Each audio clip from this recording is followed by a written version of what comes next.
We have a conflict of interest and what that is. Absolutely. Sorry, I got you on the spot on that one. That is okay. Mayor, members of the city council, conflict of interest usually exists under two different situations. There's a statutory conflict of interest, and there's a financial benefit that flows to you. There's a lot of different avenues that might happen, but for example, if you're getting some sort of benefit directly from what you're voted on, or if you're getting a contract or something like that, or you or your immediate family member, if you pass that statutory conflict of interest, doesn't mean you're out of the woods. It still has, you can have a personal conflict of interest in this, and that's being voted on. Personal conflict of interest is something that would lead you to believe that your opinion is not unbiased. Thank you. Absolutely. We'll move to resolution 3589, city support of Red Lodge Airport for discussion.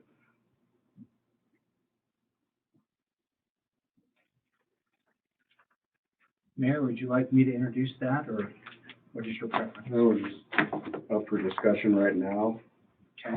so So this was originally submitted as a discussion item. The intent was to be able to go over with the council members and see how folks felt about it, if there were changes that needed to be made. The version that was included in our packet actually varies from what was submitted. I understand some of that feedback comes from Pete, and of course we welcome that. My concern with this is that as I've shared that information, or as I talked to folks from the airport board and amongst that group that originally had submitted it to us, and who I had sent a copy of before we included it, just to make sure it was in line with what they were asking for. I did get some feedback from them initially, but they have reached out and said that they have some concerns with the changes that are made, and I think I'll let them speak for that, but my understanding is that they would prefer that we continue with this as a discussion item, but it may be that what we do is postpone action on it. So anyway, that's kind of the introduction of just what's there, and I will let them speak for themselves. I can speak to the things that there was one therefore that was submitted that was removed, which was in line with it was that all development on and adjacent to the airport should be compatible use and should not endanger the continued existence of the airport in its current location. And that was just if we're saying that we support the airport and we look forward to it being there, we ought to preclude somebody building something big and tall off the end of a runway or something that would affect that. So that's all I have. If there's any questions that anybody else had about what was submitted, I'm happy to hear that or hear ideas. And that's what discussion is for. yes, Teresa. So am I correct in interpreting this as basically a letter of support so that there could be additional application for grants by the board, with the understanding that the city supports it and, is behind it, right? That was my understanding of their ask, and that none of those directly put the city in line. That was, they were going to seek federal funding, they were going to seek state funding, they were even going to look at and consider private funding options. And what they wanted, as I understood their request when they came before us, was the ability to tell folks the city is acting and behaving in a way that says this airport will be here, and that's why we're coming and asking you for money. So yes, that was my understanding and what I tried to do. Now, having said that, one of the suggestions that I got back on the original submitted is that the last whereas that I had included that said, whereas the council of the city of Red Lodge acknowledges the efforts of the airport board to pursue additional funding sources, and that such efforts will be greatly bolstered by a statement of continued support from the council. They had actually expressed a concern from that because that I don't know that they thought that comment was necessary. It was just a comment of support from the airport. So that, and then there was an additional comment that was added that said that, and it was added as a whereas, that Pete had, this is included, that while endorsing the Red Lodge Airport's efforts, the city of Red Lodge does not guarantee any indebtedness incurred by the airport, nor is the city of Red Lodge assuming responsibility for the Red Lodge Airport's compliance, federal, state, and tax. Pete had proposed that, I think it was you, correct? Who had proposed that as an additional whereas. My thinking is that that may actually belong down into their four statements, but at the same time, I wanted to make sure that the wording of that helped them meet their goals and wasn't counter to what their goals were. Some of it, I think, is implied that we're not obligating the city or we're not taking over management of the airport. But at the same time, that was suggested as a comment, and I welcome it because that's what discussion is for. Yes, I just wanted Teresa. to answer back. I believe that's a really good statement to have in there, because that's how I interpreted it, but it's really good to see it in writing. That there's no obligation on the city's, part by the endorsement or the support of the funding that's being sought.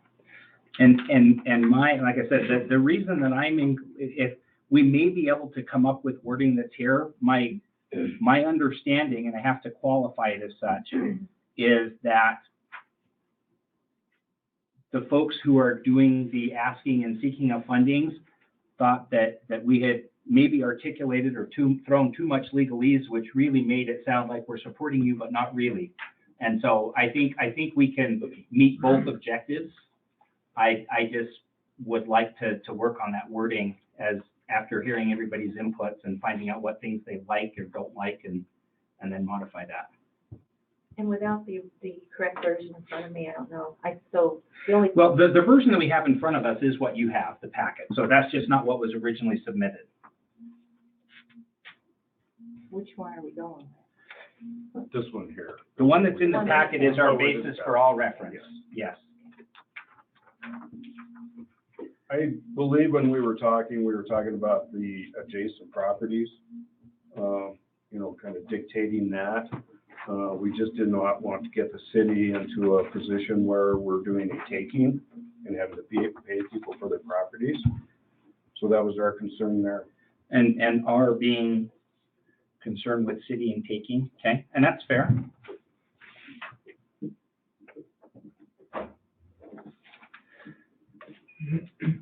Was there a proposal from wherever that edit came from on how we could address that so that it's not a taking? Because I don't think the intent was that there was any taking.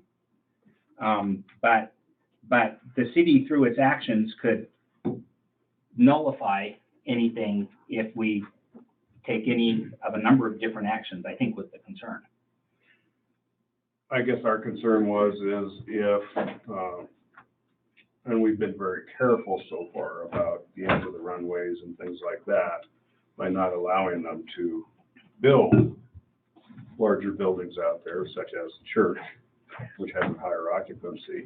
We didn't want to be put in the position where somebody has some useless land out there, and we're saying you can't build on it, and therefore it's a taking in the cities. Okay, I understand that. The other thing that was actually in here that I think was important is that this included development on the airport, and I think part of what it did is it opened up the idea that there's an awful lot of development that could happen along Airport Road that is actually fine and compatible and next to an airport. There's lots of light industrial and sort of developments that happen on and around airports that would help the airport contribute more to the local. So that was the other part of that statement. And when we were talking, we trimmed it down to a letter of resolution of support for the airport for exactly what you're trying to do.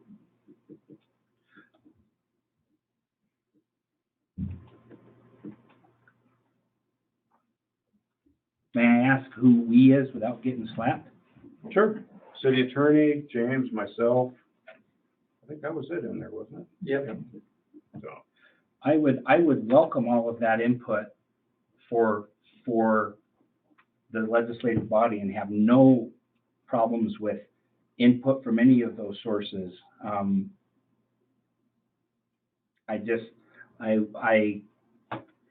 I would like the legislative body to be advised and have recommendations made, but then at the same time, allow us to find the solution we think is best and do our job. So, Well, I believe you received a copy of this as soon as we were done. I So you've did. had it a couple weeks. I have, and like I said, and when it came through, I shared it with members of the airport community who had originally come to us. And so, and I believe I see some familiar faces out there. And like I said, I don't really want to speak for them, but I'm doing my best to relay, as I understood, some of the questions and concerns that came up from that. Any other comments from the table?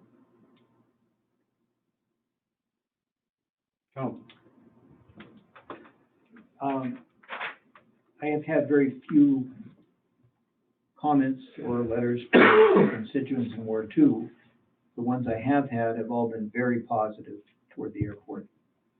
It's a very, people saying things like, we're very lucky for a town this size to have such a nice airport right there. Additionally, some people have mentioned, and I agree with them, that as a base for future firefighting and so on, it's a extremely valuable resource for the community. So I think anything that we can do to assist the airport in attracting funds and so on, we should do. Pete, are we to the point this evening that this body and the representatives from the airport would like to proceed after 7 o'clock, or do there need to be some revisions that we possibly could not do with amendments to a motion?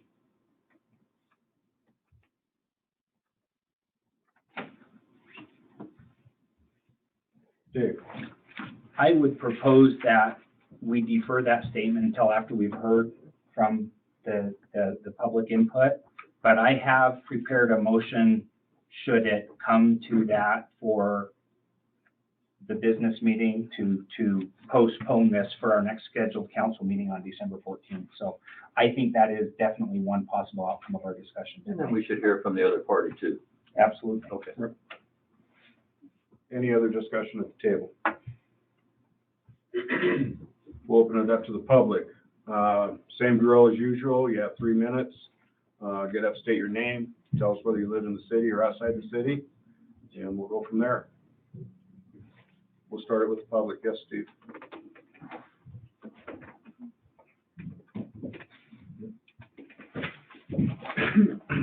Steve Smith, 517 North Platte. Excuse me, North Hauser. To expand on what, we have our users group have 3 comments on the proposed language. And we do appreciate, by the way, all your time and effort in pursuing this question for us for the airport. On the question of the legal, the whereas paragraph, the 5th whereas down, talks about indebtedness and assumption of responsibility. Just from our viewpoint on our side, we don't see a need for that. Obviously, we're not city employees and we don't have responsibility, but as far as our side goes, as far as procuring funding, there is no indebtedness assumed by the FAA or the State Department for aeronautics or assumption of responsibility. Our pursuit of funding is going to be open. It's going to be 5 to 7 steps. The city is going to be included in it. So there's not going to be anything going on from our side as far as indebtedness or responsibility. So we don't think it's necessary to be in resolution. That's our side of it. There are 2 other points that we'd like to bring up. One is the verbiage that says, under therefore, says to ensure the airport should continue to exist in its current location for 25 years or more, was in the original. That statement sentence was in the original draft, and that's been removed. And we would like to see that stay in for two reasons. One is, in order for us to attract lessees, we need to have some assurance on their part that the airport will be in existence and be supported for a certain period of time. One of the reasons we're going 25 years is that's in our lease language. I mean, that's in our proposed lease language. That's a common time frame for leases around the state. If you're going to build a hangar, lease a lot and build a hangar, that's a big investment, especially with construction costs what they are these days. To build a hangar, I've been spending $150,000, $250,000 to build what we would approve, you know, a nice building with metal siding and everything. Financing is certainly a viable desire, perhaps, for a lessee, and to not have a period of time, an assuredness of a period of time where that lease would be viable would be difficult for a financial institution to give them financing. So, attraction of lessees is why we want 25 years. We would like to see that language returned to the document. The other statement that was removed was, it was under therefore, and it said that all development on and adjacent to the airport should be a compatible use and should not endanger the continued existence of the airport in its current location. That was in there, and it's not in this draft number 2. Again, nothing that the airport, what we would do on the airport side would be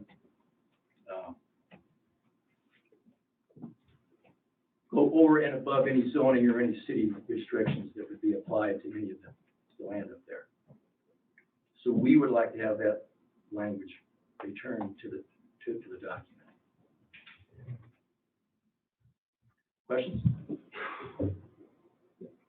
Can you restate the second item that you talked about, the 25 years of what it originally said? Because we don't have Oh, I'm sorry. that, It so I don't said, know what it. I've got a copy of the original, of draft number 1. It said,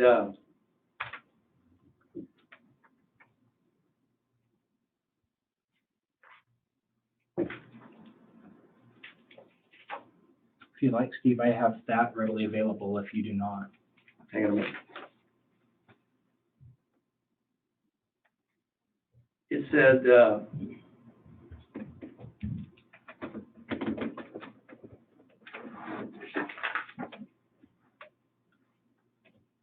the statement in the copy that you all have is draft number 2 under, now therefore it be resolved that.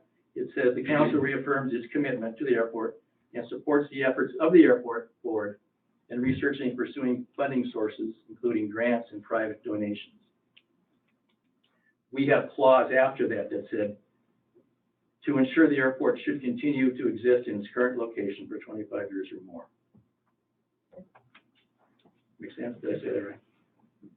And your current lease is what? Current's 20. We're gonna put it to 25. The board has agreed to change the lease term to 25 years. And Steve, that's something that you have to present to the appropriate governing bodies to accept if you make modifications to the lease? No, the governing bodies means the, Does the city have to sign off on your new lease? who? Does the city have to sign off if you make lease adjustments? Well, actually, I've had that conversation with Dennison about, I don't know, Dennison speak. I don't think he has any problems with going 20 to 25. But No, that's, sorry. Yeah, I do actually have a problem, but to answer the question, mayor, members of the city council, any changes to the lease agreement pursuant to the interlocutory agreement would have to be presented to the city council to approve any changes to the master lease agreement. And I believe that's why we didn't put that clause in there, because it has not been changed to 25 years. So that's why we did not put it into this Okay. resolution. Okay. Could that be what would be the process going forward, change from 20 to 25 from the city side? That's why we just changed it the way we did, to just kind of cover it all. You mean, You know, took out the 25, right, because that's the current lease? 20 is the current lease. Could it be If- added if back this in language instead of were- 20 instead of yeah. 25? You can Since amend it. that's the current lease? Because I understand what Steve's saying, that, I do too. you know, if they don't have any sort of, if there's nothing that says how long the, you know, the airport is going to be there, then why would someone invest and build a hangar? Or why would any grantor give them any money? Exactly. So why can't we just change it? We can. Make it 25. Well, I think that's a separate process, is what Right. Dennis is saying, but I think what we could do tonight, is add in the language, back in the language that Steve's referring to, but instead of saying 25, put 20, because 20 is what currently the Although, lease is. by putting 25 in here, that really doesn't have anything to do with the lease. It's just saying we'll support the airport being in that sixth spot for 25 years. The reason why they want it in there is because they want to change the lease to 25. Is that right? The reason we want it in is so we can attract. Right, Yeah, that's you, but you're retain- saying that the lease that you want is 25 years. Yes. Okay. It's almost a separate, Yeah, That's what it I'm is. saying. They're That's two what I'm different saying. things. It doesn't, that's what I was trying to, that's the point I was trying to say. so then And then- restoring the language and putting 20 would be acceptable at the present time. And then we could have discussions going forward about extending that to 25. Am I hearing that correct? Does that? Yeah. Make sense? Mhm. We're kind of at public comment now, so we'll bring it back to the table once they're done. So, thank you, Steve. Any other public comment? I don't know. Just real quick, some of you. Your name and where you reside at, please? Up there. Yes.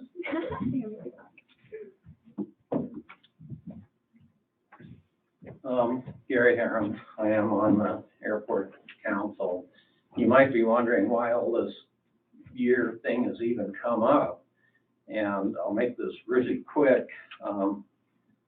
Sadly, there are two officials that have told me right to my face, they want that airport gone, closed, finished. I know most of you have been really good, but that's why this is kind of coming up, that we just want to know if we're going to be able to be around for a while. So that's all I have to say. Okay, thank you.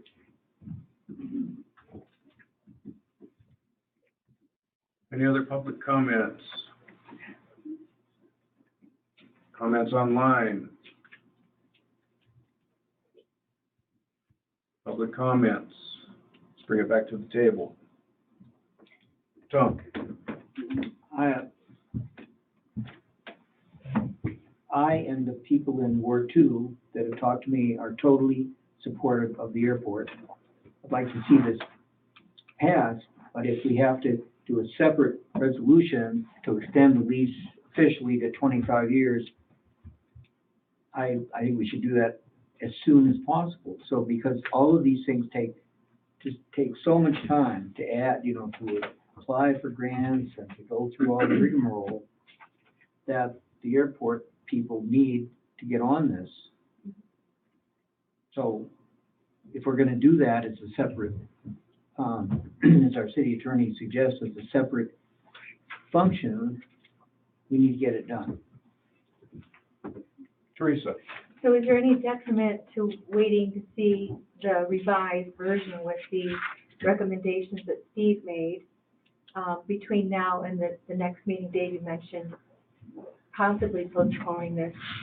I had asked, and I had come together with a couple of amendments to be made as far, but the problem is I was hobbled in doing that because I was coming up with the amendments not based on this discussion.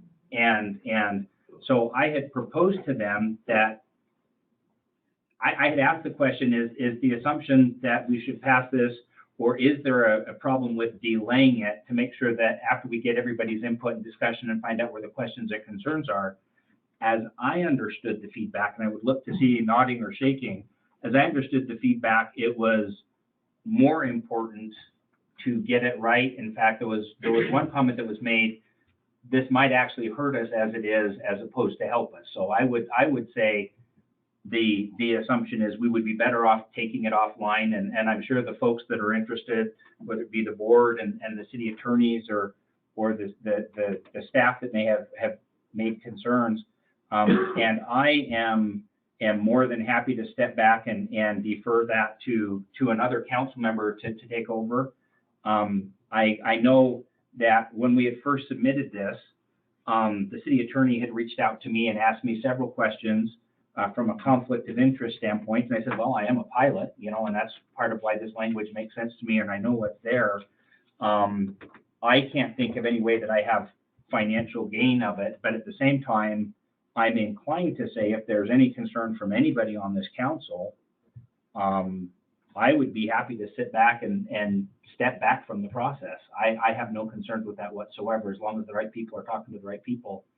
I'm okay with that. I said, I didn't feel there was a conflict of interest, but at the same time, I don't want to jeopardize anything. If there's if the council feels, hey, I'm a pilot, my feedback at that time, my concern was, so anybody with hobbies is not eligible to serve on city council because we might have something that comes up, or so. And then I mentioned it to Tom. Tom said, well, I have a pilot's license. So anyway, I think we're better off by delaying it and having discussions with the group and with the concerns and coming back with another proposal. And I'd like to see it done right too. I just wanted to understand if the time was of the essence, right? So if we could pass, work on this to get the additions back that Steve suggested, as well as the wording around the existing lease for 20 years, could we get that onto the next action? And then in the background, work on amending the lease for 25 years and then come back and correct it. And so my understanding, the reason I had asked the earlier question is I was around when we approved the previous lease amendments, and that's kind of standard procedure. So that is a completely independent document. I think it's fair to say that the gun may have been jumped by saying 25 years prior to a lease being done, but that was the request and I submitted it. 25 years is more than 22. So this is just a statement. I don't know that this is, this is the one that basically gives them the ability to say, no, the city's behind us, particularly if there's comments that say, well, I've heard staff member X or somebody Y that has expressed counter to that. It helps to have something from the governing body that says, we representing the city have the following thoughts. I apologize. This is Walter Clapp at 301 Platt Avenue North. Walter, we've already had public comment. I got kicked off. I apologize. May I make a public comment on this issue? 3 minutes, go ahead. Yeah, my comment would just be that I think the city is at a pivotal moment with respect to the airport. I was a pilot in training for a year. I've used the airport. I appreciate its significance. I would just push back on two things. One, there's going to come a point when the city outgrows that runway, and any pilot knows that. There are certain size plays we cannot and will never be able to land there. And especially with respect to firefighting, getting in the larger tankers, I hope that the airport board is looking at other potential locations to serve the Red Lodge area. And so I think going into another 25-year period is probably too long at this juncture. That would be my comment. Thank you. Thank you, Walter. Back to the table.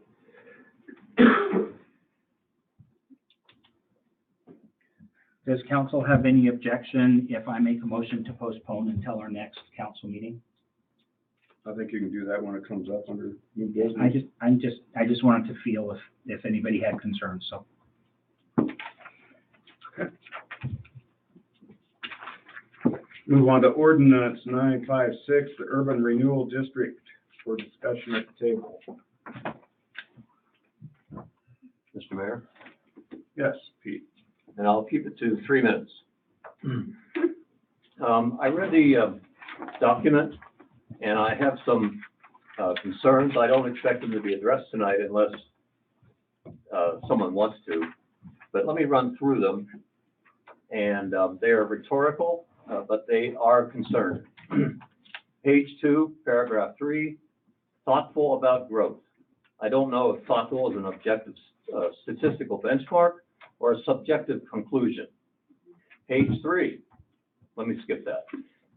Page 8, last paragraph, young couples. Is age reference appropriate?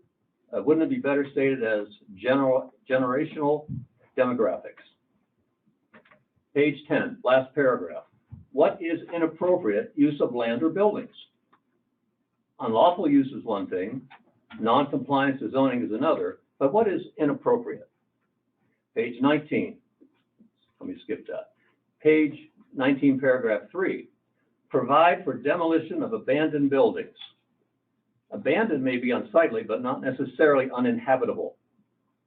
Does by provide, is that government speak for entry by force or entry by court order based on aesthetics or a program's subjective opinion?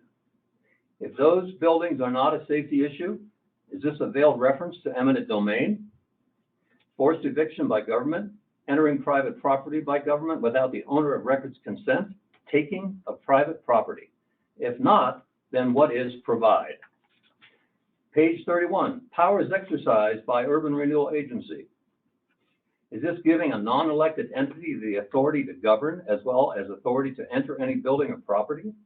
Unless it is a health or safety issue or law enforcement issue, no one should be allowed to arbitrarily enter any building or property. Is this giving government or its assigns the right to violate personal rights? 13, on page 31, compulsory repair. Was this repair determined by receiving permission to enter? Does this indicate no notification and permission to enter is required? Is this giving a non-elected entity authority to require repair?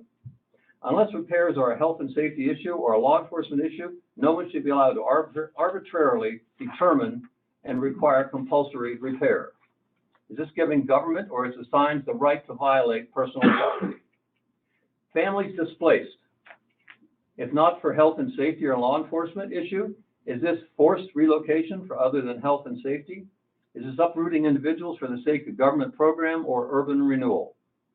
And lastly, page 41, paragraph 2, is adequate housing in direct reference to health and safety or an arbitrary for the means to an end? Thank you. 2 minutes, 50 seconds.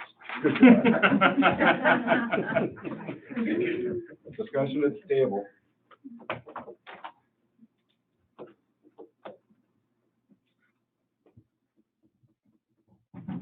Okay. I think for me, one of the most significant questions with this plan, and for clarity, I was on the planning board and was part of the unanimous vote that said that the things described in this plan are in line with our growth policies. But I made it clear in that discussion, as I will here, that was a different hat than I'm wearing at this meeting. To me, part of the question that comes up to mind is, I think boiled down simply is just because we can do something, should we do something? And for lack of another reference that jumps into my mind, even though I do not see eminent domain as an outcome of this, and that was one of the questions that I answered and addressed when we had the public hearing. It's not that a city can't do that with or without this. And in fact, I think it's probably less likely with this in place because we've stated that's not the intent. But I'm just not inclined to think that people, that a council will do that because just because they can doesn't mean it's the right thing to do. The reason I raise that is because just because we can, as a municipality, make a decision that impacts other municipalities' taxing ability. Specifically in this case, the county and the school district, I'm not sure that it means we should. And I have had opportunity to have conversations with both of those groups. I know that they are represented tonight and will speak during the public comment. But my sense is they still have some questions and concerns, and I'm inclined to not spend somebody else's money unless they sign off on it and tell us it's okay to do. Just because we can doesn't sit right with me. We're a very small percentage, well under less than half the money that we'd be talking about taking. And I think it will impact the county's ability to provide services to the city based on their feedback. And I think there's a concern about if it'll affect the school's ability. It was interesting because as I understood their primary concerns that they shared, I don't think they are direct concerns, but I think that there are still concerns because definitely it's their money we're tapping into as well. So I look forward to their input and questions. James, do you want to clarify the eminent domain and also the school district county? Yeah, thank you, Mr. Mayor, council. As far as eminent domain is concerned, I did add into the ordinance portion that is something we would not be doing. So by ordinance, that would be the only area of town we technically can't do eminent domain. And to some of your concerns, many of the things you had cited are outright allowed by state law, and that's why they were in the urban renewal plan. It's not that that's something we want to do or anybody has suggested we should do. It's simply we're citing Montana code annotated on things that can be done through urban renewal. So in other words, it's copy and paste the state law. So there's nothing that's illegal. To me, the only time we would want to enter a building is, say, if somebody put in an application for urban renewal money for, say, fire sprinklers or ADA, any type of interior issue that was a life safety issue, that would be eligible for urban renewal funding. And if we were going to do urban renewal funding for the interior project, we need to confirm that the money is needed and would meet the qualifications. So we couldn't just say, oh, you need sprinklers. That fits the qualifications, we'll write you a check. We would need to go in and confirm that they do need sprinklers. So to me, that would be the instance where we may want to enter a building, and if an applicant is asking for money, they should be more than obliged to let somebody make sure that they indeed would qualify for said funding request. If I may, Mr. Mayor, I did prepare some notes to speak to for tonight, just kind of more broad, general terms. I hope everybody from the council and many members of the public were able to look at the urban renewal plan. I believe it's a fantastic vision for the city's long-term growth and financial well-being. The number one goal is to increase housing units near downtown.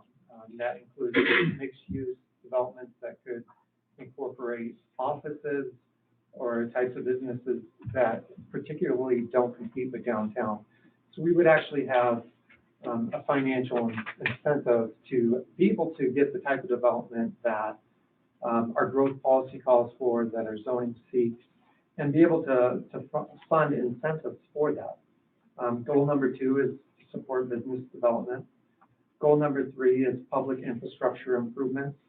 Goal number 4 is to promote historic preservation and cohesive urban design identity. And why an urban renewal district and why right now? The main goal of an urban renewal district is economic development. And the situation we're at right now is our economic development is being hampered by a lack of housing. We've tried some different things to increase housing, and since the last 4 years, none of those have been approved or moved forward. None of our solutions have gotten through so far, and this is another option that we have. the inquiries we've gotten for housing this year and the past year since the pandemic started have been endless. Most of those are geared towards second homeowners, most of those conversations. I have gotten some conversations with people looking to do apartments. They have two main questions. Can I put this kind of density here, and what incentives do you have? And when we don't have incentives, people aren't interested in doing it. So that is a big reason why I wanted to move this forward. We're in a desperate situation right now. I think this is our best chance of addressing it. Our housing shortage has become much worse in the past couple of years. It's always been a problem. It's gotten significantly worse. Development costs are up significantly, and being able to offset some of those costs improves our chances of getting a project done significantly. Being able to incentivize the type of development that our growth policy seeks would only help improve our community and the appearance of our town and complement our downtown. If we can get a lot of new housing, in particular near downtown, we're creating new business opportunities, we're creating more customers for our downtown businesses, and we're giving people an opportunity, particularly in the summer, to walk or ride a bike to work if they're in downtown. And if we keep having significant growth, parking in downtown, particularly in the summer, is only going to get worse. And if the development happens further away than our community entrances, it's just going to mean more and more cars in downtown. Additionally, if we just get projects that meet the bare minimum of our growth policy and zoning requirements, that means we're going to get more one-story buildings, a lack of housing, and we're going to run out of spaces for apartments. The concern there is if people want to then do it and need to annex, they're going to have to extend main lines, they're going to have to build streets. The costs are going to be significantly higher than the community entrance, where we could potentially even have an incentive. So if they annex, we're not going to have an incentive, and they're going to have far more costs than the community entrance north, because they're going to have to extend infrastructure, and the city will have to take on depreciating assets of new infrastructure. More plowing, more streets to take care of, more water and sewer lines that age. Part of the reason of why now is also that we are having growth. There's been a lot of discussion about the frozen mills within that urban renewal district, and I believe with a lot of the growth that we're having outside of that district right now, that'll offset a lot of that impact from the frozen mills. Additionally, I want to point out that the urban renewal district, as it stands right now, would be 77 lots. 12 of those are non-taxed. That's a mix of state lands, fire department lands, city-owned lands, as well as two centrally assessed properties as well. So that combines to be, there's 65 taxable lots in the proposed district, and that is less than 4% of the lots in town. And I do want to add that the district was intentionally made small to lower the impact on all of the taxing jurisdictions, which includes our own general fund. And I'd also like to point out that this location offers our best chance at density. We've had in the past people wanting to do some apartments in residential areas, and they've been met with a lot of public opposition. We had the old hospital proposal to turn that into 30 units. I worked a lot with that developer to come to compromises to make that happen. That did not get approved. I think we just have a much better chance to get apartments. There's going to be less public opposition in a commercially zoned area. Financial benefits to the developer, we can pay some of the costs with development agreements. That includes impact fees, water and sewer line connectors. Streets don't have to be extended, but we could pay for gutter sidewalk, that type of issue.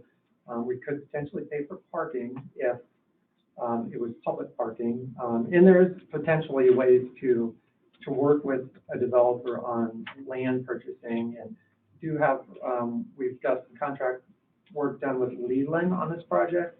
Andy Parks is on the phone. He can speak a little bit to that when I'm done. We have time. City benefits long-term. I want to point out, the city we have not had a lot of development in recent years, and by recent years, the last 50 years really, of new commercial buildings that really provide a good financial benefit to the city. And what kind of buildings provide good financial benefit to the city? The Pollard multi-story buildings in downtown. To give you an example, the Pollard is 130 years old. If we get a new building in our community entrance that pays $25,000 in property taxes today, 100 years from now, they would be paying $296,000 in property taxes with 2.5% inflation. If we get a building that only pays $4,000 in property taxes, they would pay $47,000 with 2.5% inflation. That's the difference of $250,000. That's not cumulative. That's just in 1 year, 100 years from now. And we could expect any buildings built in the community entrance to be around for that long. And quite frankly, we need more buildings like that for our long-term financial health. And I guess that kind of wraps it up for me as far as my main points I wanted to make. Thank you, Mr. Mayor. Like I said, we do. If I may say something that, yes, in the last 2 years, we've received a lot of phone calls, inquiries about multifamily houses. Long-term rentals it's a huge problem here. Workforce housing is a big problem here. This gives us an opportunity to give some incentives to encourage these people to do these projects. And I do want to say we're not the first ones in Montana to do this. There's a lot of this going on, and we're not the first ones to be doing it. Yeah, there are over 70 urban renewal districts in the state right now. And yeah, I do want to point out to the school and the council members too, the main infrastructure project pointed out in the urban renewal plan is the repaving of 2nd Street. It's one of the worst streets in town. So if it is a successful district, we do get a nice increment. We could repave 2nd Street with curb gutter sidewalk, get the high school connected with sidewalk from Broadway Avenue to the high school. And the high school would be eligible for certain projects as well. So we could do chip seals for the parking lot, exterior work to the building. There could even be a limited amount of interior work if there's ADA or fire issues, sprinkler issues, primarily outdoor work.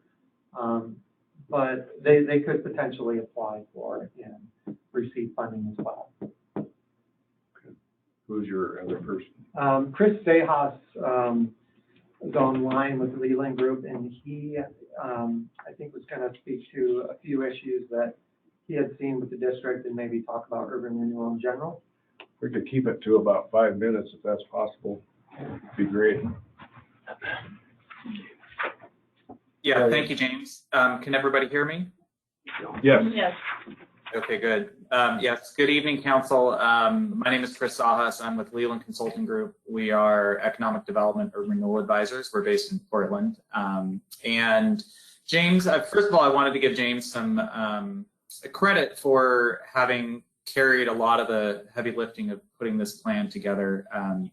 We work on urban renewal plans around the West in Oregon, Idaho, Montana, Colorado, and this plan here is very consistent with what we have worked on in other states and other cities. And it's, in our experience, it's also that urban renewal is a great tool for housing, and we're seeing that more and more in plans where the urban renewal funds are being targeted specifically for housing, specifically for workforce housing. We've, in particular, one city, a couple cities in Oregon, we worked on Redmond, Oregon, which is very similar in context to Red Lodge. It's over on the east side near Bend.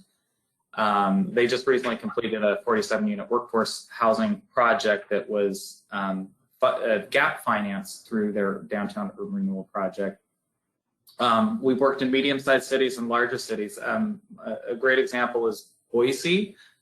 Obviously not contextual or not similar at all to Red Lodge, much larger, but They were facing a similar issue where they needed housing in their downtown. They had not seen a lot of it back when we were working about 5 to 8 years ago.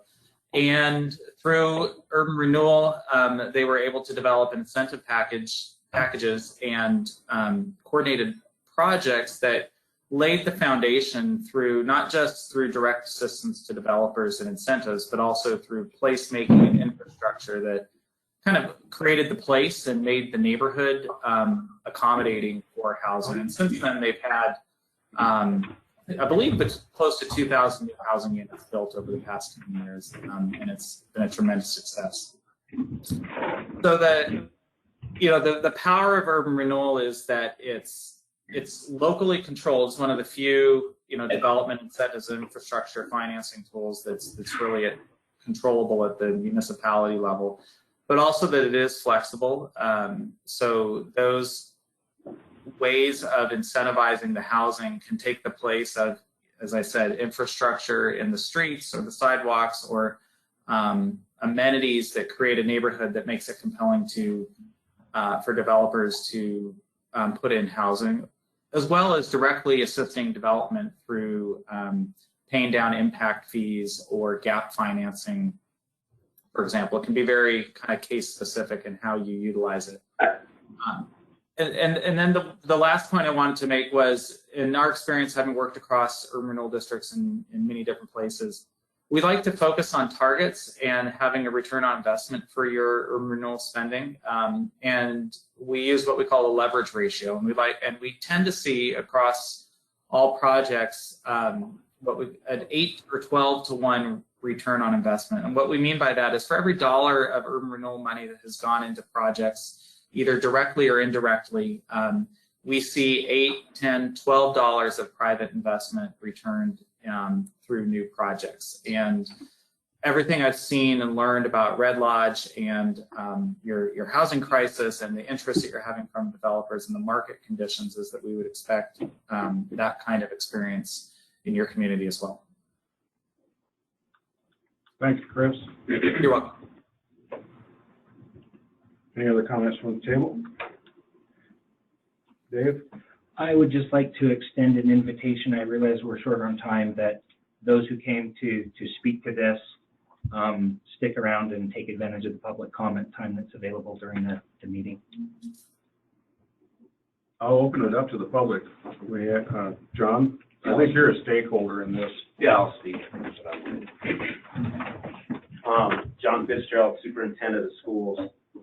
So more or less, I was asked to come and speak on behalf of the school. A lot of this is new to us too. I've asked James to come to our school board next week to kind of explain the urban renewal district to our board members. I totally understand. I'm with James. We've talked about the housing situation as far as our community. We have teachers, we have paraprofessionals, other staff members who can't find homes right now. So we do have everybody that is working in the district has found rentals, but those are few and far between. Just want to talk to you a little bit about the funding aspect. 80% of our funding comes from the state, and up to 20% comes from the local tax base. My biggest concern, and there was a couple questions I had answered, but one that's still kind of out there, and is those mills are frozen in the urban renewal district. The rest of the community, our budget is what it is. We received that budget in February, and we make determinations if we're going to run mill levies around that time as well. But it's my understanding if those mills are frozen, then the rest of the community has to pick up the rest of that revenue, if I'm not mistaken. So that's my biggest concern. If the rest of the community is having to pick up that tax, and then we try to run a mill levy and it fails based on that, that's my biggest concern. I'm representing the school district. I'm looking out for the best interests of our students. And so if everything on that plan looks like it's a pretty good deal, but my biggest concern is how we are going to make ends meet with that revenue loss. The revenue, if it's distributed around the town, I don't know how public that is.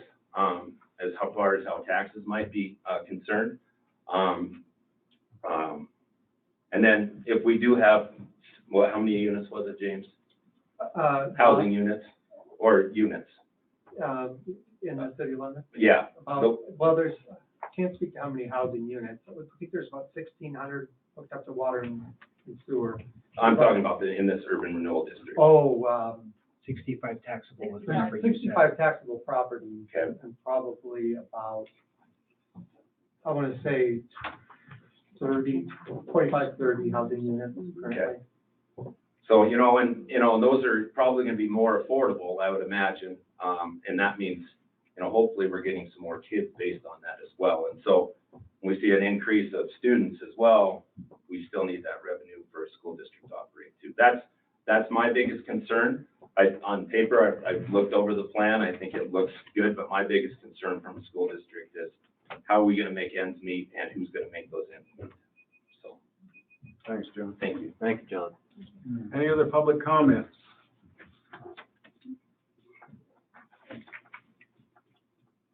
Public comments?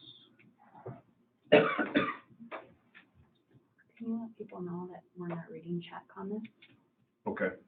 We'll let everybody know that we are not reading chat comments. If you want to comment, if you're online, you can call in at the number on the agenda, or you can light up your microphone there. Unmute. Anything back at the table on this? Yeah, James. Yeah, I just want to say, we have Andy Parks online as well, and he is kind of more the tax expert with Leland Group, and I don't know if he could maybe add a little bit of more information on that. If you could, we have a couple minutes left. About 3 minutes left in the comment period. Go ahead, Andy. Good evening, Mayor, Council. Can you hear me fine? Yes. Very good. Yeah, just in follow-up to some of the information related to the taxing and so forth. I think if I'm understanding the concern from the school district correctly, the levy rate or the mill rate is something that in Montana you get approval for and you have that maximum rate. The levy itself would take place separately from that. And ultimately, the increase in assessed value within the urban renewal district would not be used in the calculation of the mill rate. So it effectively increases the overlapping taxing district rates. It provides the funding to equalize what would have otherwise been raised had urban renewal not existed. So there's a slight increase in the millage rate. And I believe I've provided a memo that is in your packet that shows the slight increase in that rate through, say, a 30-year time frame. Just as, you know, just to provide an example. So the local funding should be nearly unimpact or without much of an impact at all over a 30-year period, you know, and again, in the example provided. And you can get specific to a, you know, at a later date if need be, or can run those numbers with the school district if they desire. Thank you. Now we got 1 minute for a break and then we'll start. Okay.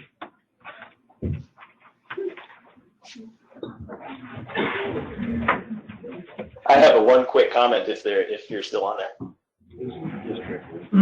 Got a minute. Who is it? This is Jeremy Battles, city resident, but also employee of the state of Montana. I would just encourage members of the Leland Group as well as council to discuss the taxing with the Department of Revenue here in town directly. We can answer some of these questions, including the potential of overlapping TIF district mill rates and the sort of thing like that. So just a suggestion. Thank you. Thanks, Joe. All right, it's 7 o'clock. We'll start the council meeting. Stand for the pledge. Steve, will you lead us in the pledge, please? I pledge allegiance. Oh. Steve. Oh, Steve. You're on, Steve. Get my, Good. I am. You are on. You're on. I pledge allegiance to the flag of the United States of America and to the republic for which it stands, one nation, under God, indivisible, with liberty and justice for all. Roll call. Larson. Here. Capelli. Here. Eaton. Here. Lyman. Here. Ronnie. Here. Westwood. Here. Whistler. Here. Minutes of October.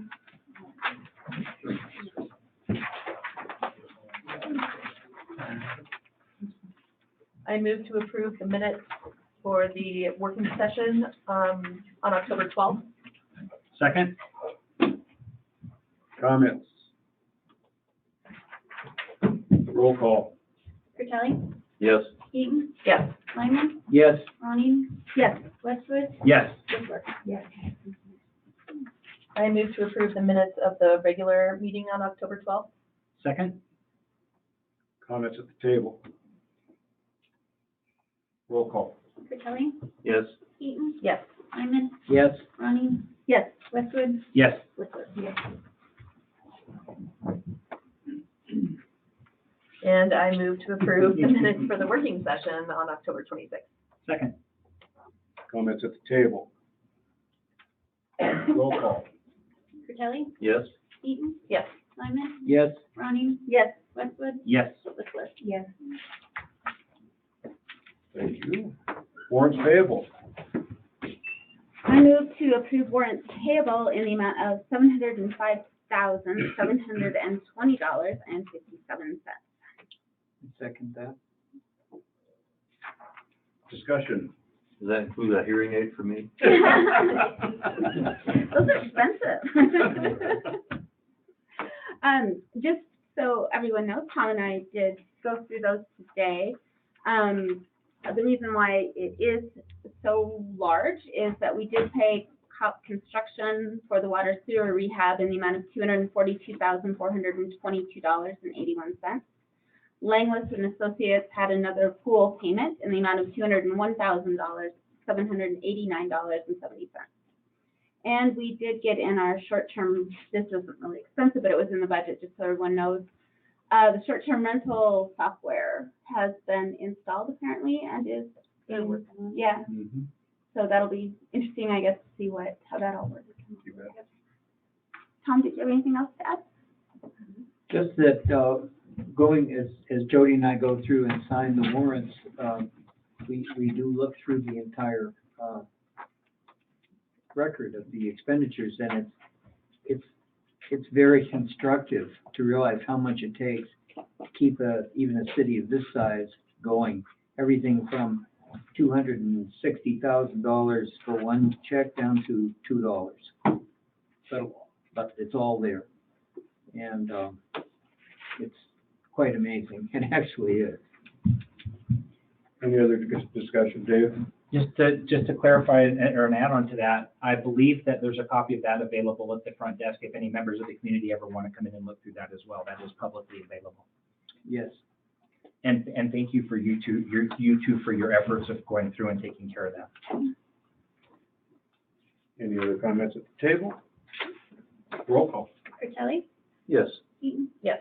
Lyman. Yes. Ronnie. Yes. Westwood. Yes. Whistler. Yes. Okay.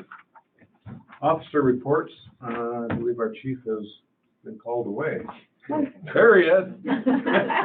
Any officer reports for us? I was saying this last time I spoke, here to answer any questions if there are any. You'll have to excuse me, I lost my voice. That's okay.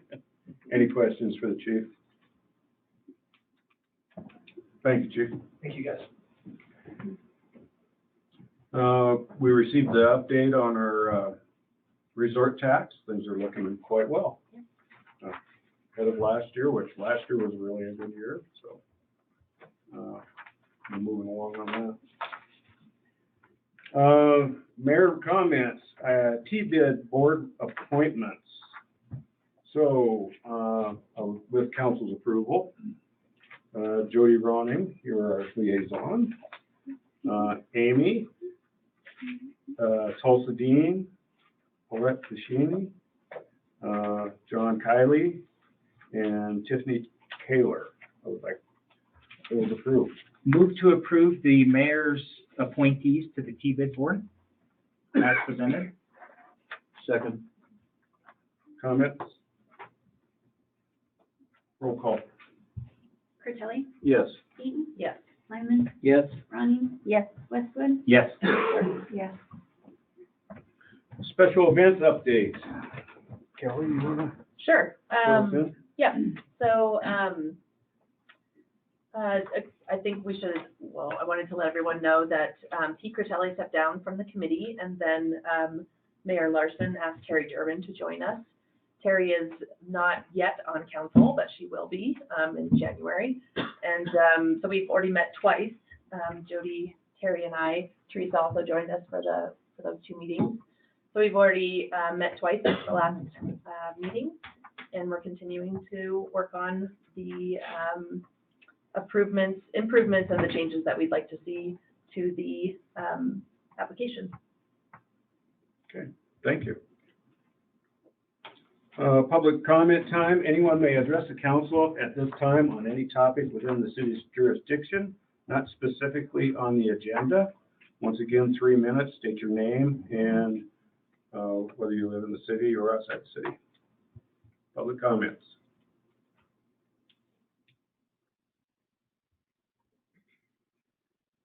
Public comments.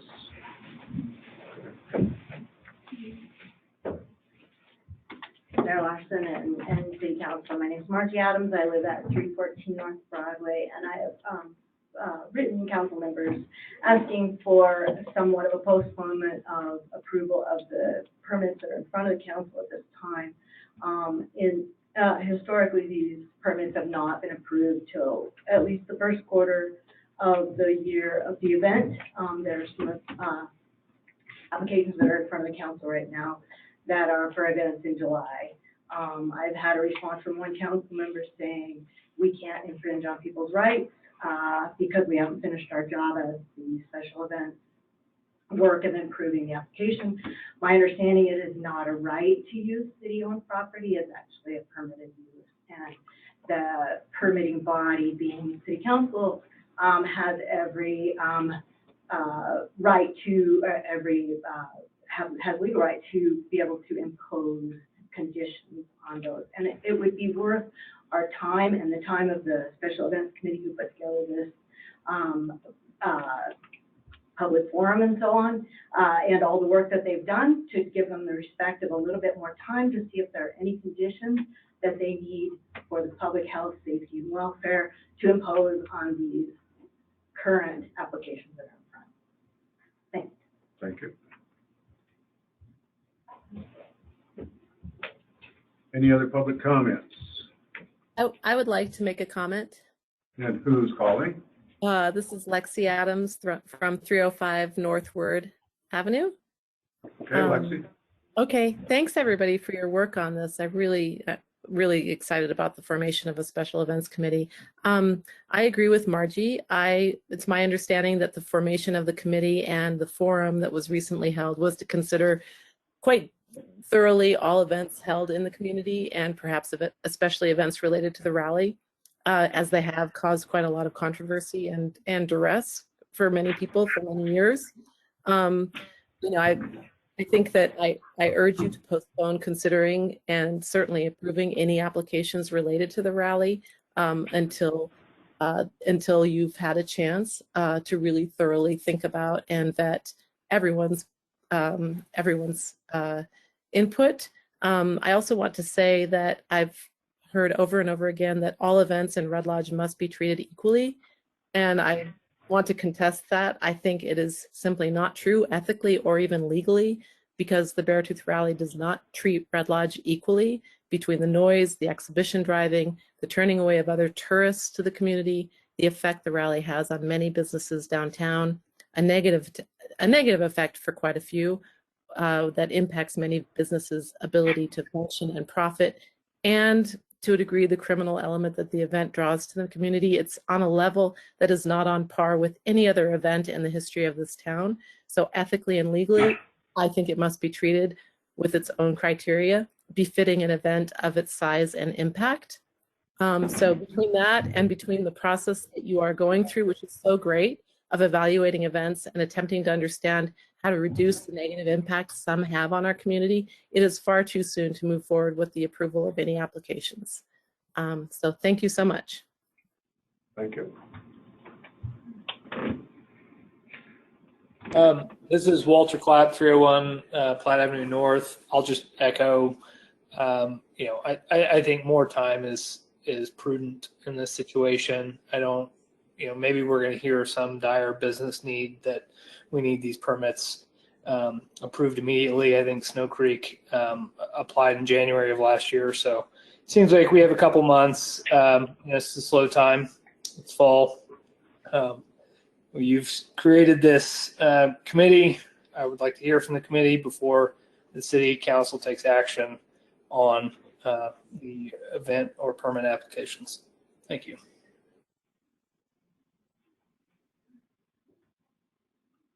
Public comment. Hi, this is Jen Battles, joining you from the ether.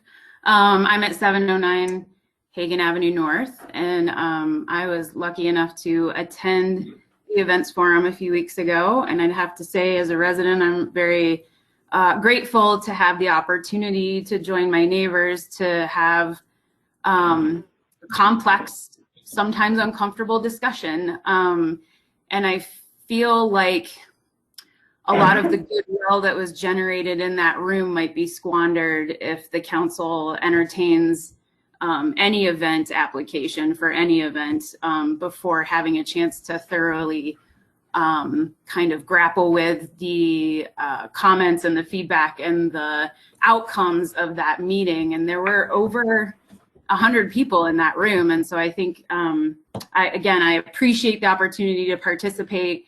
And I think it shows a gesture of goodwill to put off entertaining the approval of any applications for an event on public space until the council's had a chance to really engage with the community based on the feedback they provided at that forum. Thank you. Thank you, Jen. Public comments.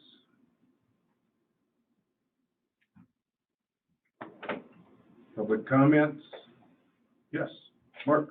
Yeah, I think, having this event committee is fine. I don't know, I think people do have to realize that if you're having a special event, you have to plan ahead. And, 3 or 4 months may not be enough if you need inventory and all that kind of thing. So, if you don't have the committee in place this year, you can always have it next year. I guess I would argue with the negative impact on quite a few businesses. I think that's probably, the rally that might, that's a pretty general term, because I think maybe some people don't like the people that are coming, so they just decided not to deal with them. But, because I think most of the people, I read the police blotter after the rally. I read it every week. And so I don't think that's a very fair statement to say there's this big criminal element here during the rally. But it is noisy, you can't deny that. But I think, half the fun in Red Lodge is pretty noisy, whether the rodeo is going on or whatever. But I think people have to realize a little bit that if you have an event, you can't just turn on the lights switch in May or June.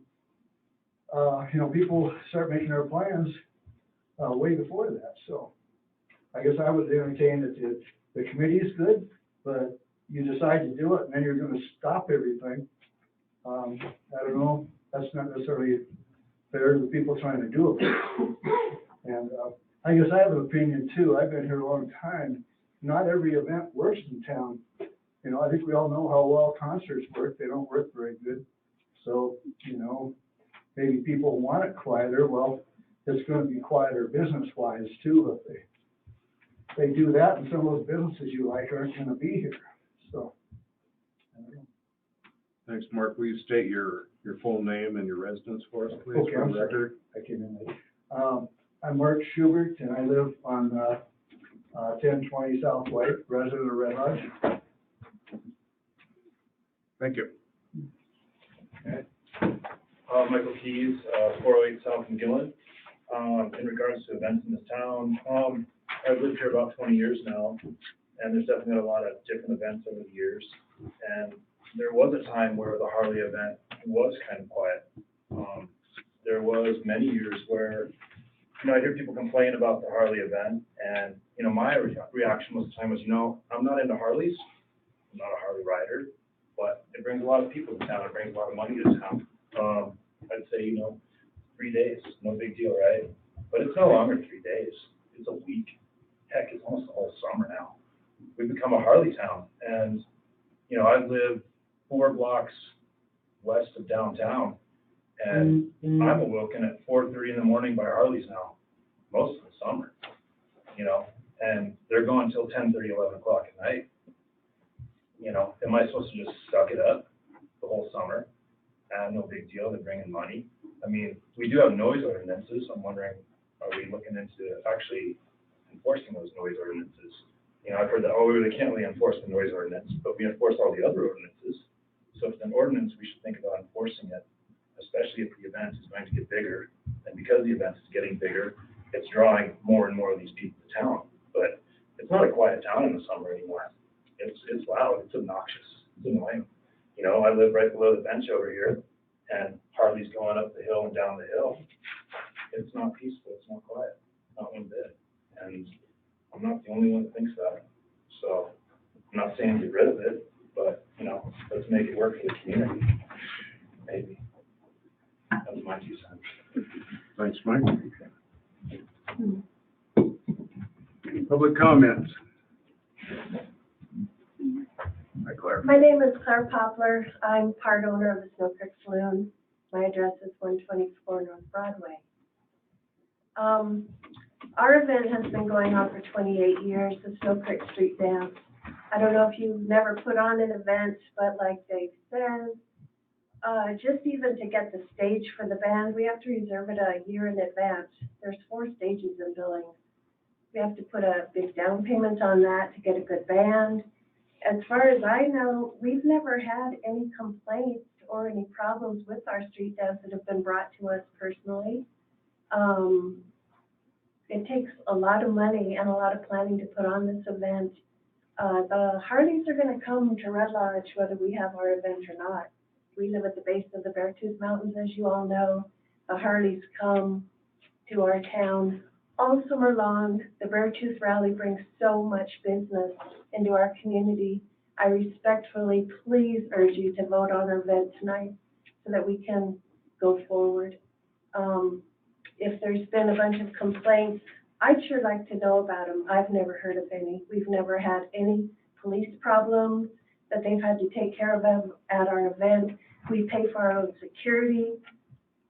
We pay for our own porta potties. We pay for our own trash. There's a bunch of comments always about how we don't pay for anything. We pay for our whole event, and it's a big money project for us. And yes, we make money. We also give back to our community. We give to the food banks. We give to the senior centers. Most of the clubs that come to the rally from Billings are veterans. These aren't a criminal element that everybody is saying. Please think about it. Thank you for your time.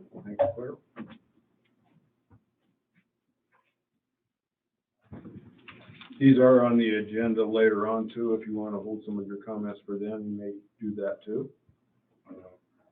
But also have it open for public comments. Public comments.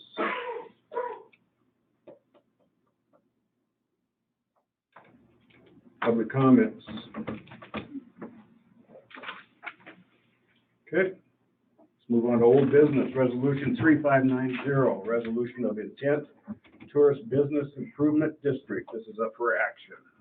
Move to approve resolution number 3590, a resolution of the City Council renewing the Tourism Business Improvement District. So this is not the resolution of intent, this is the follow-up approving.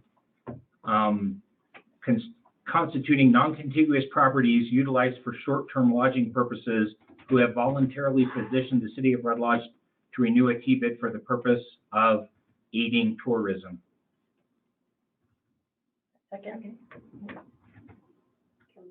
Discussion at the table.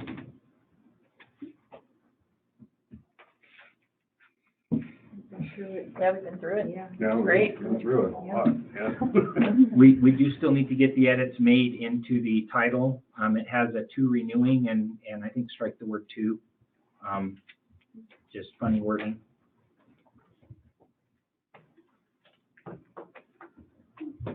Any other comments at the table? Comments from the public?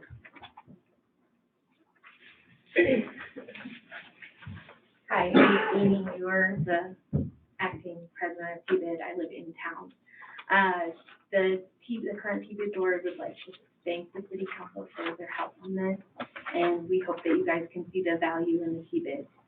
And we thank you in advance, so. Thank you. Public comment on the T-bid renewal.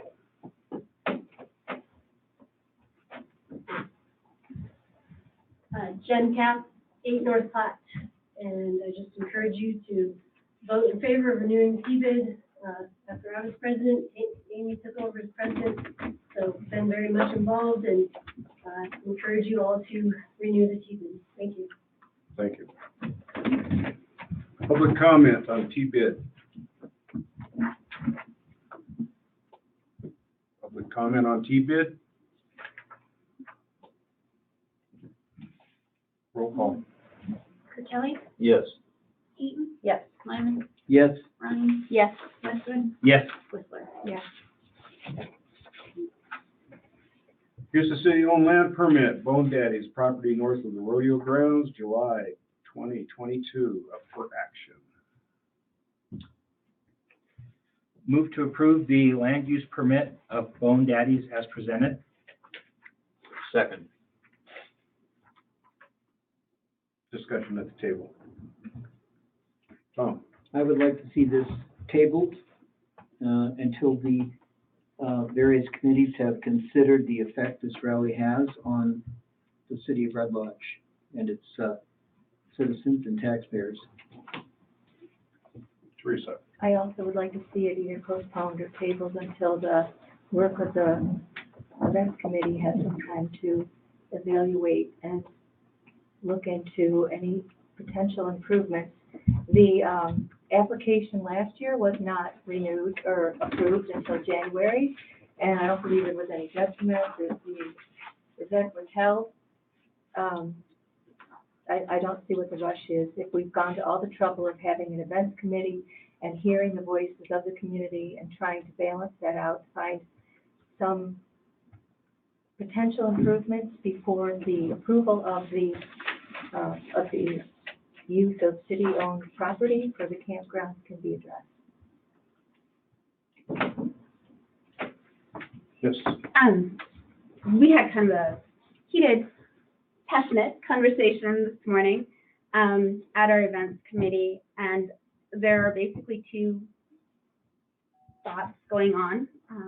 They don't really agree right at the moment, except for the fact that we absolutely have, for every complaint out there, we basically right now have an ordinance on the books that can address those complaints. And so my thought is that I feel that these applications deserve to be heard and a decision to be made. And if we have concerns, then we need to take this up with those event organizers and see if they can address those to the council's satisfaction. And I feel that our event committee, just because we're approving this or just, bringing this forward, our event committee will still go on and we'll still come up with some great ideas, whether, especially with the noise and how to enforce our current ordinances to help people's concerns and hopefully make our events better. So yes, as Jody said, we had a very passionate conversation at a meeting this morning that was scheduled for 2 hours and happened to be 3. And I'm certainly with the other side of it in that I think that for me, it personally doesn't feel good to be a part of the council, and I feel like our job as council people is to listen to the residents, the people that have put us here at this table, that depend on us to speak for them and to make sure that we're doing what's best for Red Lodge and for all the residents of Red Lodge. These letters started coming in August,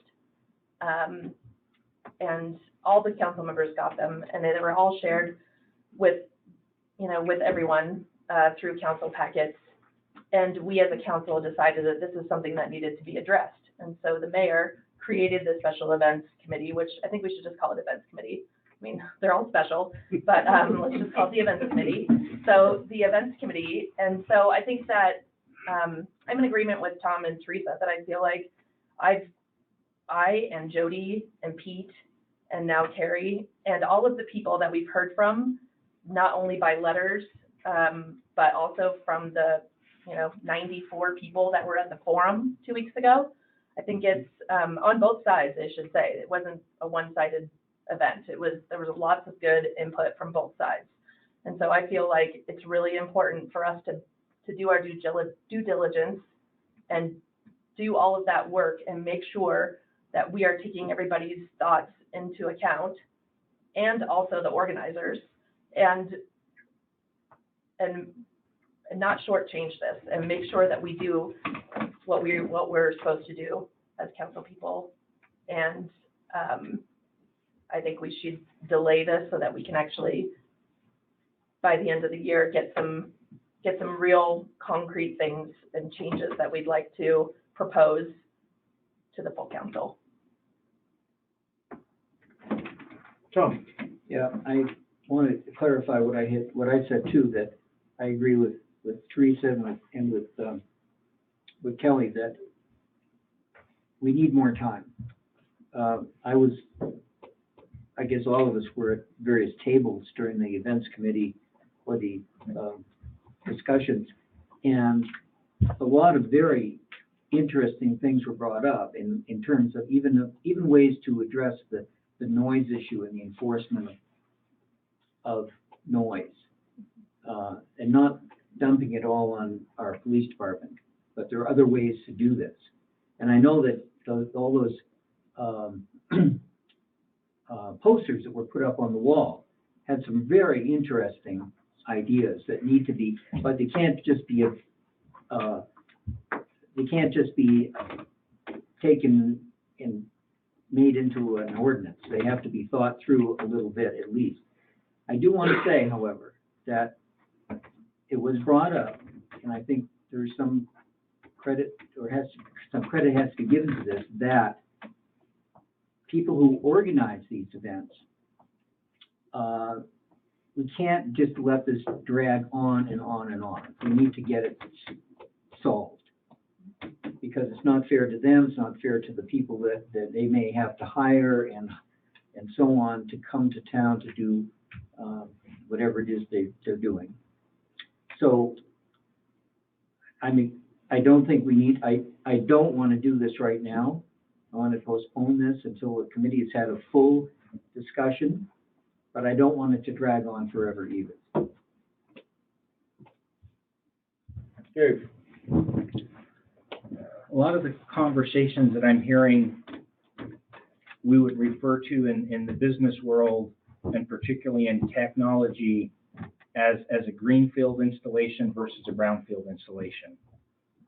And I think it's true that if you are building a new city from scratch and waiting to open up the gates for some certain time in the future, that you might in fact have a snapshot that looks different than what we're going with.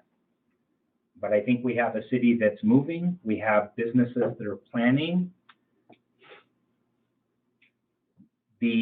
many of the solutions that I heard and the feedback that I've heard since the forum cover a wide range of events. And I think that the number one thing that I've heard is, it's good, I get that this is going to be incremental, and it's also going to be ongoing. I've had the benefit of sitting down and going through some of these same notes from a similar forum 13 years ago. So this isn't new, and I don't think it's realistic to expect we're going to approach this from a greenfield installation perspective. And I also don't think it's fair to not move forward. If the solution is enforcement, that doesn't require more time. If the solution is additional ordinances, that's going to add at least 2 to 3 months statutorily just to have that happen. And that's assuming what we knew it looked like. And community outreach, I think, is going to be a continuing and ongoing thing. I guess it's fair to state as we sit down, I'm inclined to say I know how I'm going to vote for these land applications.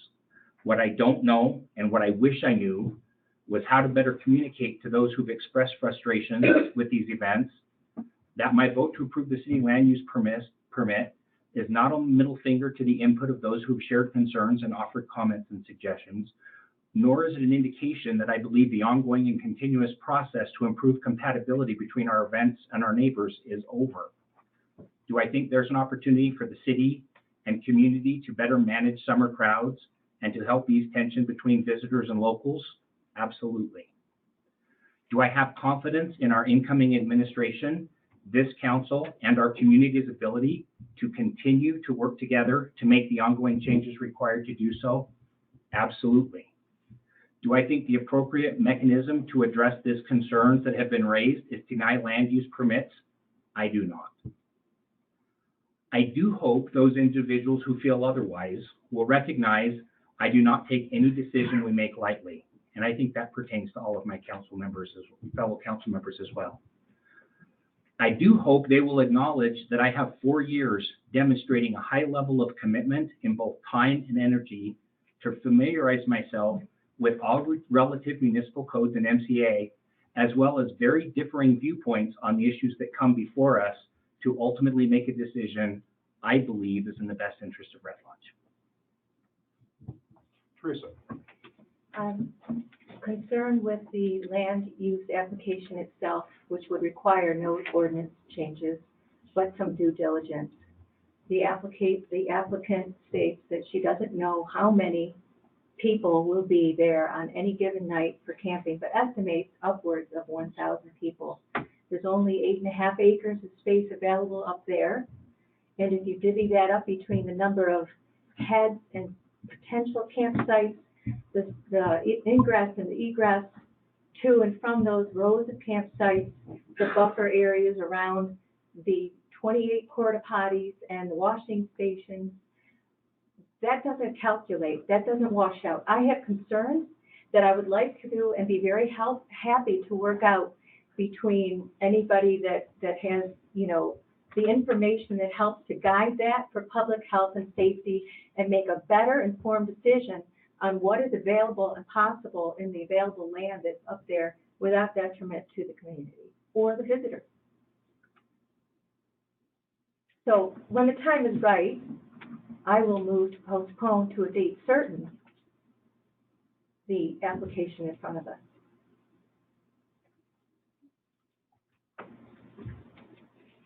Do I have a second? I just wanted to make another comment. We have a motion on the table. We need to have it seconded or I'll not? second it. Okay.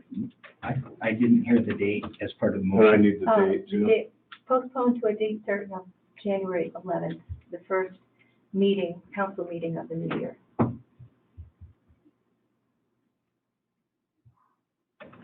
Discussion. I wanted to, I did some research on just the last, because it took a while, but of the last 4 years of permits.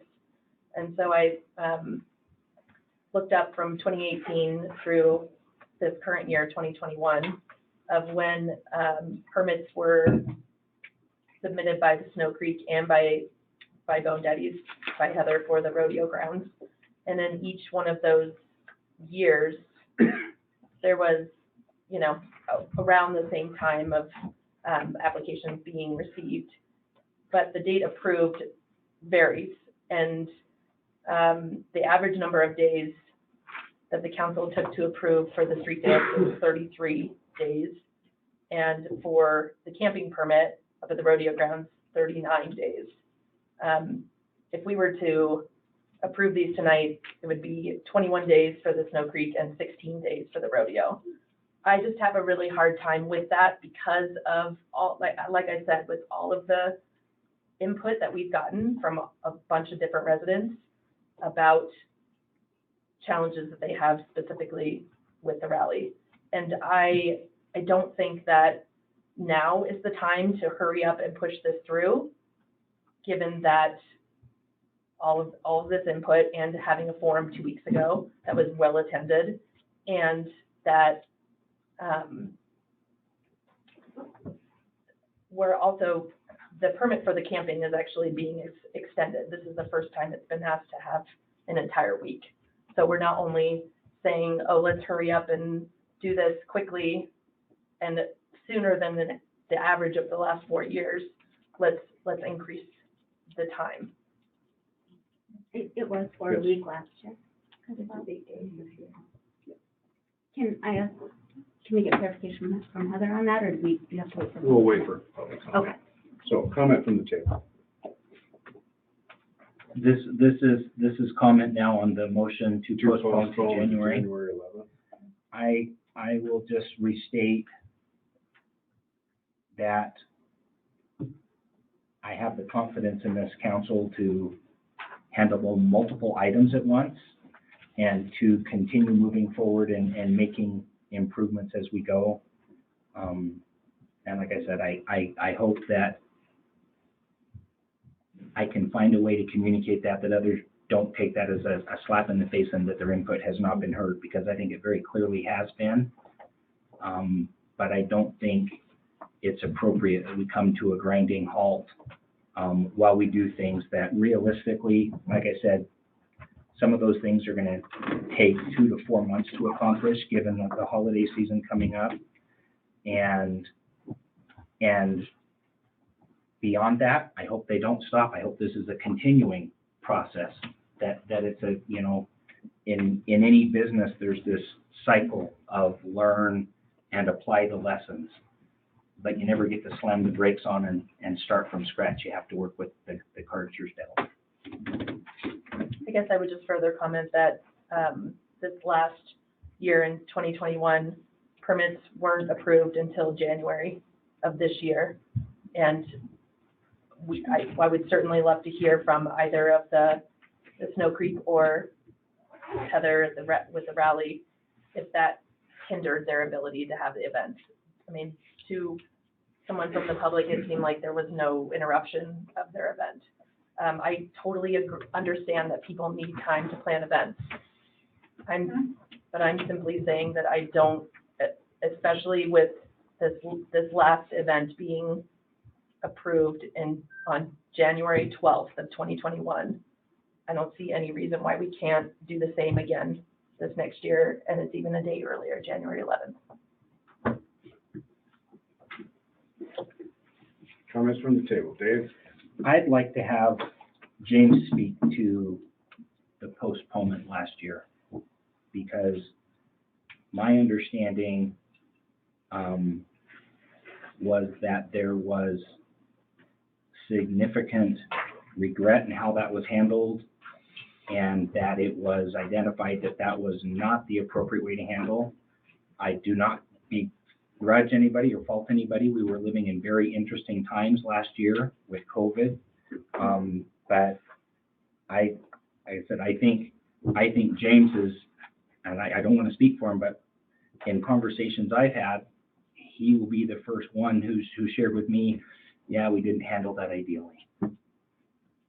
I don't believe it's time to rehash what happened last year. What we're talking about is the postponement to date certain, January 11th.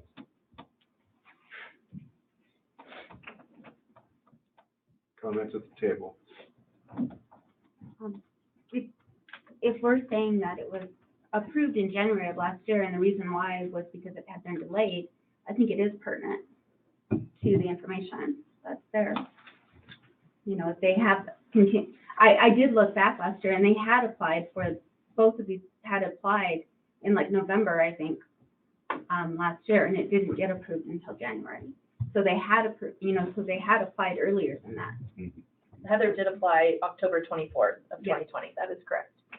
And the Snow Creek didn't apply till January 6th. And I guess I've heard two questions that are pertinent. One of them is, what was the impact to the businesses? Correct. And then the other was it abnormal conditions that contributed to that?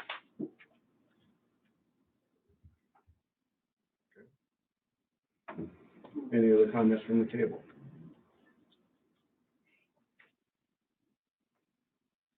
Comments from the public on the postponement?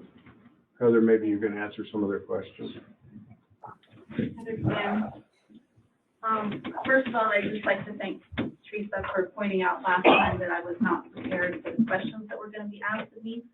So I went back and asked the people who had the basic answers to help me out. In regards to the camping. So if I may interrupt you, we're on the postponement of it. Oh, okay. So if you want to for speak that, I at can speak to council that. postponing, Sorry. yes.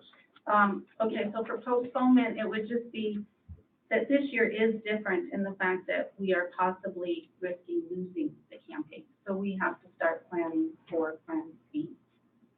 So the sooner that we know, the better, and then we can start planning for Plan B. That would be for us. Heather, can you speak to if it negatively affected the event last year being approved in January? It didn't negatively affect it. It was just nerve-wracking. Yeah. You want to get going, you want to get the pit in your tummy out. Yeah, understood. Thank you. Thank you. Comments from the public on postponing the land application till January 11th. This is Walter Clapp at 301 Platte Avenue North. I don't know if the police chief is still in the room,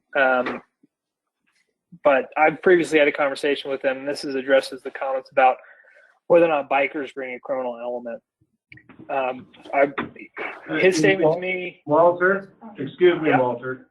What we're talking about right now and having public comment on is the postponement till January 11th. Yes, and I believe that I'm speaking to the severity of what we're discussing and the reason that it should be postponed because of how important this decision is. Okay, tell us why we should postpone it. Or not. Well, for all the reasons stated, and because the biker gangs are the largest international criminal organizations that exist. That is what I was told by our chief of police. Now, please either confirm or deny that with that person. But I think. Denied that. I'm sorry. And Walter, what we're talking about is the camping, the permit for the camping at the rodeo grounds. We're not discussing the rally.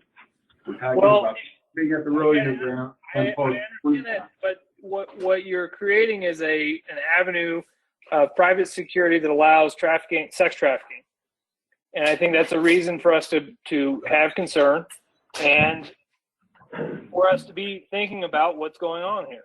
Okay, so what does that have to do with camping and postponing the permit? Camping is where perverse things happen. All right, thank you for your comments, Walter. I would like to comment, Lexi Adams. Yes.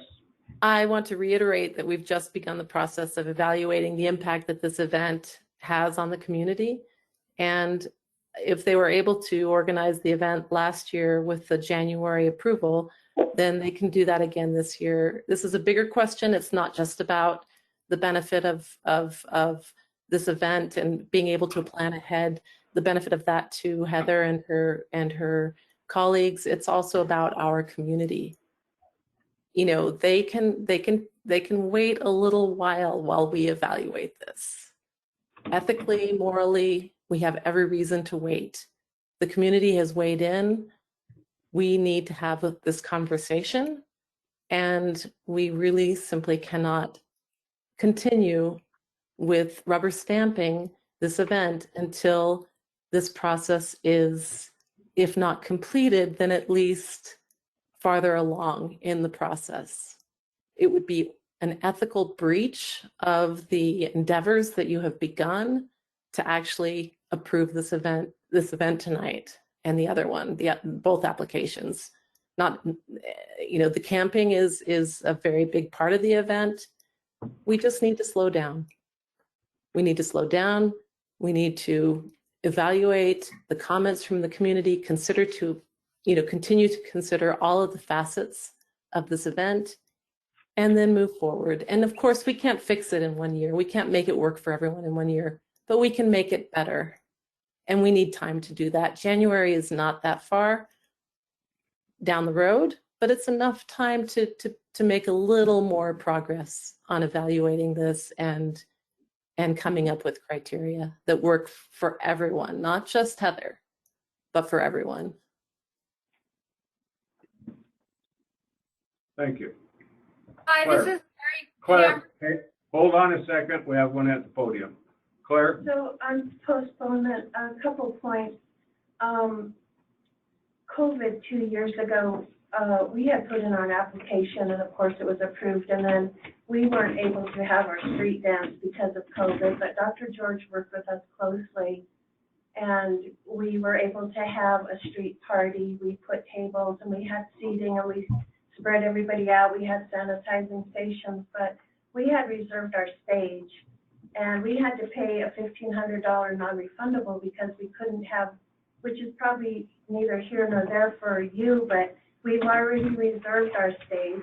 The deposit is non-refundable. We've reserved our band, but our biggest concern this year is supply shortage. We're having so much trouble already getting like plastic cups and toilet paper and things like that, that I'm afraid by the summer we're going to have a big shortage. And we've been bringing in extra supplies already. We're on a waiting list with both Broom and Brush for cups and things like that, and we're hoping to bring in enough for the rally already so that we have these products available.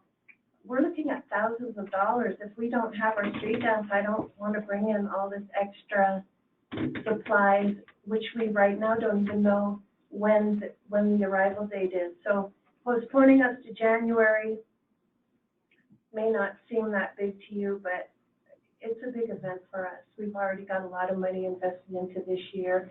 And again, I would really like to know why our street dance has to be put on hold. The application is the same. We filled it out. It's always been approved. All of our adjoining neighbors have approved it. Thank you. Thank you.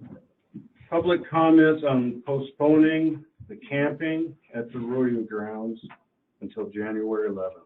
Yes, Mike. My name is Mike Booth. I live at 402 North Platte, and I'm going to put my event hat on, promoter. I promote 3 events, one in Whitefish, Whitefish Songwriter Festival, here in Red Lodge, the Red Lodge Songwriter Festival, and the Ellsworth Songwriter Festival in Cody. 9 days, 1 in June, 2 in September. I'm not going to tell the council to postpone or not. That's your decision. But I would say that if you are going to postpone, act with a sense of urgency. Because as promoters, we're planning now for next year, not only for June in Red Lodge, but September in Whitefish and Cody. Labor to put in for our partners and our venue partners, all the things that are shortage, housing. I can no longer get the same housing in Red Lodge in June I did last year for our VIP packages because it's already taken. So just understand promotions. We have people buying tickets now for June's event. So all I'm saying is if it's June 11th or January 11th, stick with January 11th. Don't keep kicking this can down the road because it's not fair to these folks to do that. So act with a sense of urgency, whatever you decide. Thanks, Mike. Comment from the public. Yes, go ahead. This is Mary Cameron, 720 Hagan Avenue North, number 7 in Red Lodge. I would like to support postponing until January 11th, only because it will give the council time to collect the information that's required by the relevant city code and Montana Code annotated. Your own city code 8-8-2 requires that the council collect evidence of satisfying concerns from not only the fire and police, but also from the Montana DEQ and the Carbon County Sanatorium. And when you're talking about 1,000 people camping at the dog park area up there, you're probably going to have to define campsites. So how many campsites does the county sanatorium say there are up there? The other things you need to address is the MCA that requires that bed tax is collected on each of those campsites, and your own camping ordinance, which requires that those campsites be competitively priced with comparable services in the area. None of those things are addressed in the application for a permit for camping, and all of those things are required by your own code and by Montana Code to be addressed. So I think if you wait until January 11th, that would give the event organizer time to collect that information. Thank you.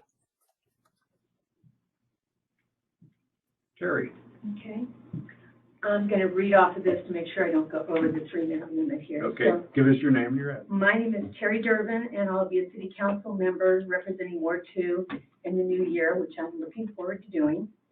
And I wanted to thank you for the opportunity to publicly urge the city council to wait on approving the 2 pending land use permits. I'm also urging the city council to suspend approving any event-related permits until the events committee has completed our initial recommendations early next year, which would be the January 11th date we're talking about. And again, the core events committee consists of Kelly, Jody, and myself, and it's a very passionate group, and Teresa has been helping us, a very passionate group that is working towards solutions. I want everybody to know that. Pete's place on the committee, I joined when Pete stepped down after the events forum, but I'm very honored to do so. The events committee is actively working to gather data and review best known practices so we can make thoughtful and responsible recommendations. Our goal is to make all events better and work with the community more effectively. The events committee believes we can have a phased plan early next year with some specific changes in place for events happening in 2022, based on everyone's feedback. The permit requests under consideration tonight were both approved in January last year, as others have pointed out. So my question is, and this was also pointed out, why is this being rushed through city council now? 2 weeks ago, the events committee held a forum with 90+ citizens and businesses exchanging ideas and concerns, and I think everybody felt like it was a really positive event that was long overdue. No one should expect solutions overnight to address the key concerns raised, but the public does expect to see us make progress by addressing event issues in 2022, which is what we will do. If you continue to approve permits during the process, there will be 2 sets of rules for events next year. This is problematic legally as well as confusing to applicants and council members. So in closing, I believe the people have spoken and the mayor has put in place a solid team to address the event issues. So let our committee work to make all events better and work with the community more effectively. So I urge you to wait on approving the pending permit request and to suspend approving event-related permits until we have completed the initial process early next year. And I think you will get, all of the people that are in that committee right now will say we will work to make sure that we have something for you by January 11th. So we give you our pledge. Thank you. Thank you. Public comment on postponing the land use permit for the rodeo ground, Own Daddy's property, or Own Daddy's. Public comments. Just for postponement. Postponement, that's what this is about. Postponing the application. Any other public comments? Bring it back to the table for a roll call. Kelly, No. Eaton, Lyman, Yes. Ronnie? Postpone, yes. Postpone. Ronnie? No. Westwood? No. Whistler? Yes. 3-3. No.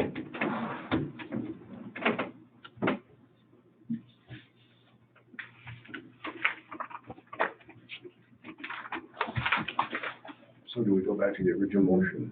So back to the original motion, use of city-owned land, there has been a motion brought forward and has been seconded. Comments at the table? Dave? I appreciate you calling out and clarifying that the motion we're considering right now is for a camping permit. As I review in my mind the comments we heard that night, as well as the comments we've heard today, I think very few of them have to do with a camping permit. I have reviewed 822, which is basically that states the need for applicants to get it in a minimum of 45 days to allow us the opportunity to chase down resources. Whether we choose to do that is city's discretion, and I have seen that we have letters from the police as well as fire and emergency services, all indicating that they do not have concerns with this event. Again, I think this is an ongoing process.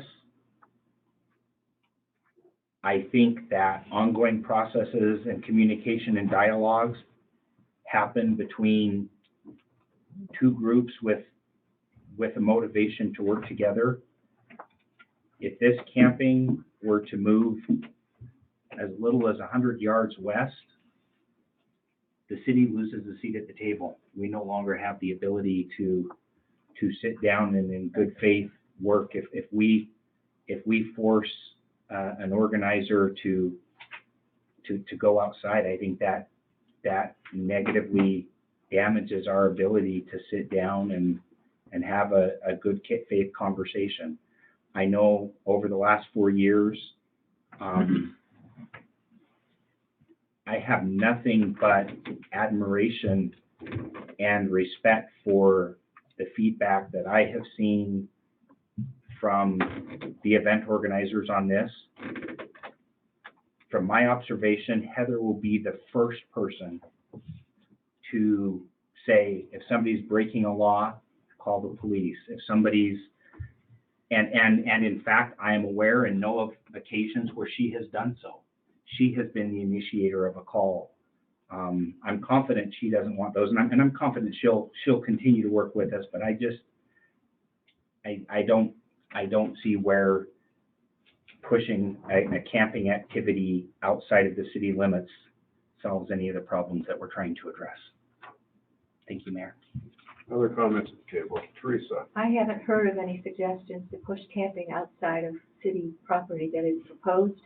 What I would like is the time to work with Heather, as well as anybody in the county or the city that can tell me what is a reasonable number of people to have up there that provides for the health and safety of both the visitors and our residents. That is not unreasonable. And Mayor, we're still going to public comments on this. Yes, we are. Yes. I did the paper napkin exercise, and it does not seem that 1,000 campers would fit within the area of 8.5 acres that is available as usable land up there. Any other comments from the table? Dave? I don't know that I can speak to whether there's 1,000 campers or another. I can tell you that I have driven through there out of curiosity as much as anything for many, many years. My recollection of most of that is that it's campers or RVs. I certainly haven't ever had a sense that it was overcrowded or dangerous or unsanitary or any of those things. But that's just that's anecdotal in my observation. Exactly. Comments at the table? Well, I just look forward to hearing, Heather's Me too. plan for the camping. So, Any other comments at the table? Comments from the public?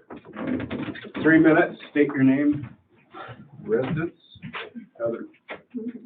Heather Quinn, Red Lodge, three buildings in Red Lodge and one in Bear Creek. I just, again, thank you. I did a little bit of research. I did call our security and, who collects money, for those of you who don't know that. So, there's 7 nights of camping, and on the first night, is four campers. The second is 8. The third, or let's see, the fourth is 31. The fourth is about 100, and then we go to 181 and 194. So it's not 1,000. It's about 550 with an average stay of about 4 nights. Security also said that they don't really track like how many tents and how many RVs, but they think it's about 75% RVs and trailers, camper trailers. So when we're talking RVs, we're talking those big buses. They consume a lot of space, so it might feel like it's overcrowded. The other thing too is a lot of these people camp together. This is when they get together, it's like their reunion. So you'll see them back to back. You'll see them in a OK Corral thing. So that's how they hang out. And he said that this has changed over the years. It can vary year to year, but it has changed. It's growing with the bigger campers. A lot of them have their own, of course, facilities as well. We do provide those. Our security runs 25 to 30 people. The security also does garbage removal, porta potty cleaning every day as much as it's needed. That does not include the pumping of the porta potty, and that happens 2 to 3 times as needed a week, and that's during that week. And as far as the security, at 25 on the 550, it's 1 security person for every 22 people on the low end of that. There's 5 washing stations. We also rent the rodeo grounds, which also includes showers and more bathrooms. We provide 2 huge dumpsters, and then we have a ton of trash cans as well. Then I also want to real quick too is we don't have any vendors on the city property. And we do, I just wanted to, we don't usually tout ourselves a whole lot about this, but we do have a nonprofit section of the rally. And in the last 5 years, we've raised approximately $65,500. With the majority of that, we give to the Boys and Girls Club about $30,000, $21,000 to Operation Second Chance. The high school, $850, I shouldn't say high school, Red Lodge School, NECU, $1,500, Red Lodge Skate Park, $1,000, Trip Hartman, $2,700. This year we did a 50-50 for Dan Stevenson, raised about $5,000, which included the riders in the rodeo giving back all of their money. Thank you, Heather. Public comments on camping. Mark. Yeah, Mark Schubert, I live on South Lake. I guess only one thing I thought, I asked Heather about the camping because I don't know. I mean, if you're going to have the event, I believe that the camping is actually good as a safety issue. Nobody's talked about that. But some of these guys come and they're out in the sun all day and they go to Cook City. If you're going to have a rally, these people, some of them don't plan ahead and they've got somewhere to go. I mean, somebody got killed coming to Red Lodge last year on a bike. I mean, it's not many people. I think they're actually doing quite well. Some years we had more fatalities than ever, but there's a safety issue. I know you got to balance it with the camping thing, but you got camping for 2 or 3 nights and you have a few tents. And I don't know if they should have to spend a month laying the square for, I mean, I think what she's done is allow people to group like a family reunion, because I had somebody across the street from me 2 summers ago just rented out their lot. I mean, I didn't necessarily appreciate that. Right in town, they had a motorcycle group from Wyoming, and they behaved. I thought they were going to be driving all night and everything like that, but they came and they stayed put. But right in town, they had 30 people across the street. And Sunday morning, they were leaving, and I talked to them, and they were friendly, and there was nobody, I think they stayed up late and visited, but, you know, but I think you have to consider the safety issue too, if you're gonna have that event, you know, because at least the people have an option. So if they came here and they did have a couple too many beers or something, I mean, where are they gonna go? Are they gonna jump on their bike and say, well, I gotta get to Billings to get a motel and stuff? So if you're gonna have an event, I think it's really nice to have an option for people. And I think I asked Heather about that, and these aren't people that necessarily make their reservation for 2 months ahead of time. I mean, maybe the RV places do plan ahead, the RV owners, but the other people, I don't think they even really take reservations. So I just like to say it's an issue. That's my. Thanks, Mark. This is Mary Cameron. I've got a public comment. 720 Hagan Avenue North, number 7 in Red Lodge. I would like assurances from the city council that you will make sure that at least $1,500 from Heather's number of resort tax is collected just on the camping, and $3,000 in bed tax. As a resident of Red Lodge and Carbon County and the state of Montana, those are due the public for the use of the public property, and no event planner should get an advantage for private property, for private profit by using public property. Every use of public property has an impact on that property, and we deserve to be compensated for that. Thank you. Thank you. Public comment on camping. Public comment on camping.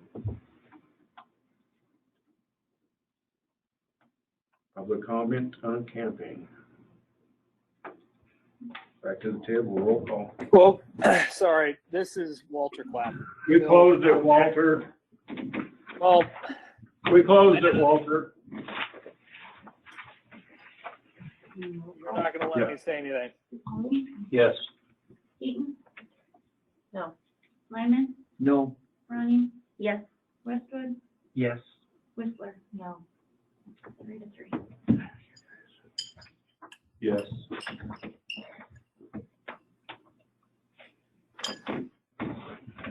Now we've got our battle.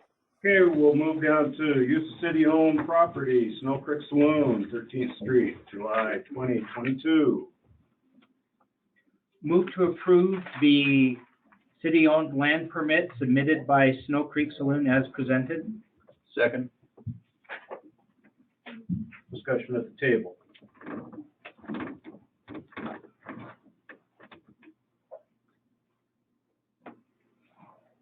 Discussion at the table, Dave? I just wanted to share some information with the organizer, and I think it also pertains to the city from an administration standpoint. One of the things that had come up in discussion previously was the notification issue. And just for clarity, it's not an approval that it sought. It's an indication that, and the term in the ordinance in 881 is actually abutting properties. And so it's only those properties that abut the city land which is being sought, which in this case is the specific street. But I did receive some feedback, and I would like to pass on to share that with the event organizers, that to work with the city to make sure that that bleed over does not extend beyond that which is requested and down the sidewalks on Broadway and inhibit adjacent businesses. And since this is a land use permit for the street, that just an effort needs to be made to make sure that that's where that foot traffic is going, and work with the neighbors there, and the city to help enforce that. Comment from the table. Teresa? I'd like to remind everyone that sign off on adjacent businesses for the application doesn't signal approval. It merely signals that they have been informed. And we look for your comments and any input you have about the application at this time, especially it's not always easy to go back and dig up comments from last summer that may have followed the event, and if there are complaints, so they're still relevant whether or not an adjacent business has signed. That's all I have to say right now. Okay. Any other comment at the table? Comments from the public on use of land, city-owned land, Snow Creek Saloon, 13th Street? Mike Booth, 402 North Platte. I'll put my Roman Theater hat on now. Dave, I think what you were talking about is the Roman Theater. Jeff Anderson did acknowledge we were informed, and first year we've ever been asked to be informed, which we appreciate. However, I had wrote a letter back in July, and I think Betsy Scanlon wrote a letter yesterday. Jeff and Betsy own the building. I lease the theater operations from them. Last year, we had 20, 25 people were outside from the Snow Creek, on the sidewalk, actually into the street, with drinks in their hands, smoking, and inhibited our customers, Roman customers, from walking freely up and down the sidewalk. We don't want to unreasonably get in the way of this permit. We are asking for insurances from the proprietors of the Snow Creek and the city of Red Lodge that open container is enforced and that the sidewalks be kept open for pedestrian traffic for all our businesses. That's all we're asking. Thank you. Thanks, Mike. Public comment. This is Mary Cameron at 720 Hagan Avenue North, number 7. I actually want to speak in favor of the Snow Creek event. I understand Mike Booth's concerns too about the sidewalk and the open container. I would like to see the city, the police, keep that more contained, but I think that this event has been very successful and for the most part hasn't caused a lot of problems in the city. So thank you, Snow Creek. Any other public comments? I have a comment. Yes. State your name and your address. My name is Rhett Smith. I'm a resident. And on the subject of open containers on the Broadway in front of the Roman Theater, that, as I recall, the chief of police did not have any incidents reported around the Snow Creek closure last year. So that leads me to think that somebody, Snow Creek, needs to hire a police officer to make sure the laws of Red Lodge are being obeyed. Thank you. Thanks, Rep. Comments from the public? Comments from the public? Yes, this is Walter Clapp at 301 Platte Avenue North. Go ahead, Walter. So, first I'll say, alcohol doesn't come without its cost. And that's what this permit is in part about. It's about enriching those that hold a permit to sell alcohol late in the evening. I was a volunteer EMT. Many responses go to this establishment. Now, you've already granted the more important permit without allowing me to comment, Bill. Walter, that's enough. Carry on.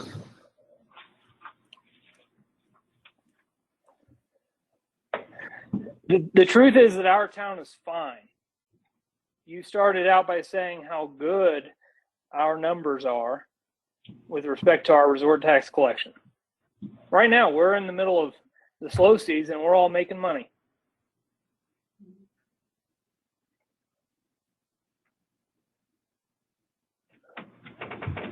You have to be careful who you make deals with. The parading of veterans in front of biker gangs is anti-American, in my humble opinion. There are many great veterans. Walter, we're talking about the street closure for the Snow Creek Saloon on 13th Street. Would you get to that point, please? Well, but you didn't allow me to speak No, before the you prior didn't vote. speak at the right time. It was brought back to the table, so let's carry on with the street closure on 13th. Well, what I'd like to say is that you have made a mistake. And at this point, it doesn't, the street closure on 13th is not what was really at stake. And I am disappointed in you. So that will be the conclusion of my comments. Thank you, Walter. Any other public comments on the closure of 13th? Any other public comments on the closure of 13th?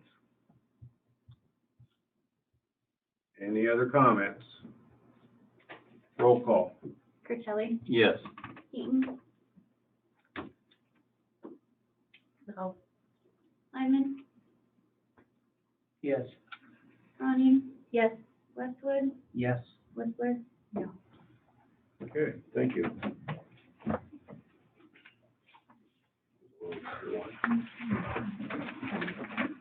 Let's move on to new business, resolution 3589, city support of airport for action. I move to postpone action on resolution 3589 until our next scheduled council meeting on December 14.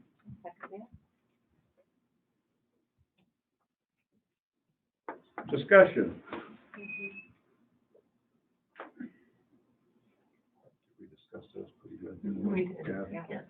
Any, yes, Tom. Dave, why are you're doing this so you can, to improve the wording? I would like for the stakeholders that made the request to have the opportunity to sit down and have a dialogue with the members of the staff that have raised concerns and come up with the best wording that they can between the two of them to meet their needs.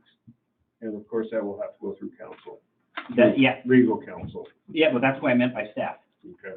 Were you directing staff? No, not at all. I said I wanted the opportunity for them to talk with staff. Yeah. There was nothing in there that sounded like directing staff. You know I would never do that. So, Tom, did I answer your question? Mayor, did I answer Tom's question? Yes, you did. I think so. I'm not sure. Good point. That is, the intent is to allow the stakeholders to get with staff and work together on their timing. Okay. Any other comments at the table? Comments from the public? Yes, Steve. Steve Smith. Hauser, I think. So just to be clear, so the stakeholders will talk with city, Yes. and then that will be brought to the council. Got it, okay, thanks. Comments from the public? Comments from the public? Comments from the public? Bring it back to roll call vote to postpone it till December 14th. Curtelli, Yes. Eaton, Yes. Lyman, Yes. Ronnie? Yes. Westwood? Yes. Whistler? Yes. Thank you. Let's move to resolution 3591, investment grade audit budget allocation. It's up for action. Courtney, you made it. Are you awake back here, Courtney? Keep joking until we can find the title and pull it up. Do you want to explain this to us, Courtney? Okay. So this resolution came about, from conversations with our IGA contract with McKin Street. And essentially they wanted, just some sort of official allocation of a budget for the investment grade audit. So where this money would come into play is if we go through our investment grade audit, and two things could happen. At any point, McKinstry could say there's no way that you could pay back from the energy savings. So at that point, they can cease the audit, and then we pay them up to that point, costs incurred. The second thing that could happen is that they complete the investment grade audit, and then the city decides not to move forward with an energy performance contract. So if we do move forward with the EPC, then we can roll the cost of the audit into the energy performance contract. What this resolution would do is, in any of those two circumstances where we did not move forward with an energy performance contract, we are allocating funds to pay McKinstry for the work that they did for this audit. So I did work with Lonnie a little bit on where money would come from for that 15,000. About 40% of it would actually be from savings from previous energy Savings. 8:30 at night. So specifically streetlights. When we upgraded all the streetlights to LED, we now save a little over $9,000, I believe, on electricity costs for streetlights. So it's putting some of those savings into paying for this audit. I just wanted to add, there doesn't need to be a budget amendment or anything. We did budget high on the streetlights, so Courtney and I went through and, so like she said, the majority will come from the streetlights, and then we allocated from other departments as well, as far as wherever the audit staff would be taking part of. What's the probability of that first scenario playing out, though? McKinstry is pretty confident that, yeah, it'll happen. The second scenario is us on us. Right. Discussion at the table. Tom? So we're just voting, we would be voting here on going ahead with this. That's all, at this point, that's all there is we can say. Yeah, the resolution is to allocate those funds, so that McKinstry and their legal team has assurance from the city that we have officially allocated funds to pay them, that they will be paid for costs. Okay, thank you. Dave? I would love to make a motion to approve number 3591, a resolution of the City Council of Red Lodge, Montana to allocate up to $15,000 of the budget toward an investment grade audit. Now we can have discussion at the table. It's already been done. I think it's good. Gotta be done. Comments from the public? Yes. Corey? My name is Corey Thompson, 116 North Broadway. I currently chair the board, the city's sustainability board, and I just want to give you a little bit of history, city history on sustainability. In 2013, Red Lodge officially demonstrated a commitment to environmental protection and sustainability regarding infrastructure and city services goals in the Red Lodge Growth Policy. That's 2013. In 2017, a baseline assessment of city energy and our carbon footprint was performed. From 2016 to 2020, the City Council hired 3 different Energy Corps employees for a total of 5 years until the program was discontinued by the state of Montana and AmeriCorps. So I think the city would have continued in that investment had the program continued. So yay to go. In 2018, the Red Lodge City Energy Conservation Plan was unanimously adopted by the council. That's this guy, this living document that we're living and breathing. In 2021, the city extended the assistant city planner's job from part-time to full-time to include a 25% time allotted for sustainability issues. Thank you, Courtney. And in 2021, the Energy Conservation Plan's short-term goal of reducing our city's carbon footprint to 10% below those of 2016 has nearly been met. We think it's been met, but we have to get 2 more months, November, December's facts and figures, but we're pretty sure it's been met. So that's awesome. This investment grade audit that we're talking about was first introduced in 2018. And so it's been around for several years. The idea has been around for several years. And as Courtney said, in 2021 McKinstry, this company is based out of Billings, was selected to perform this audit, which is what this resolution is about. I think you know what their job is going to be. Should you approve the money for them, they're going to perform a baseline analysis of Red Lodge City's current energy-related conditions to determine the scope and feasibility of an energy performance contract to implement cost-saving measures. And what they're going to do is they're going to examine all the city properties, including the city hall, police department, the public workshop, the recycling center, the chamber of commerce, the electric vehicle charging stations, and a wastewater treatment plan. And again, this resolution 3591 assures that they will be paid for this work either directly or it can be incorporated if they choose to do the energy performance contract. So I would urge you to accept this. Thank you. Thank you, Cory. Any other public comment on the investment grade audit? Public comment, Can I make just one more quick plug? quick. So Cory mentioned our short-term, reducing our emissions, municipal emissions by 10% in 2021, which we're well on track. And then the ultimate goal is to reduce it by 50% in 2040. So that's why we are pursuing an energy performance and investment grade audit to do an energy performance contract so that we can get some of those tougher emissions that we haven't been able to participate with our energy core staff in the past. Thank you. Any more public comment? Any more public comment?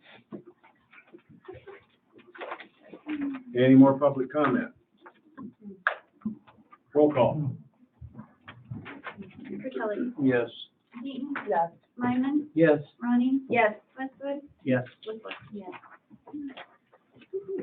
Correspondence.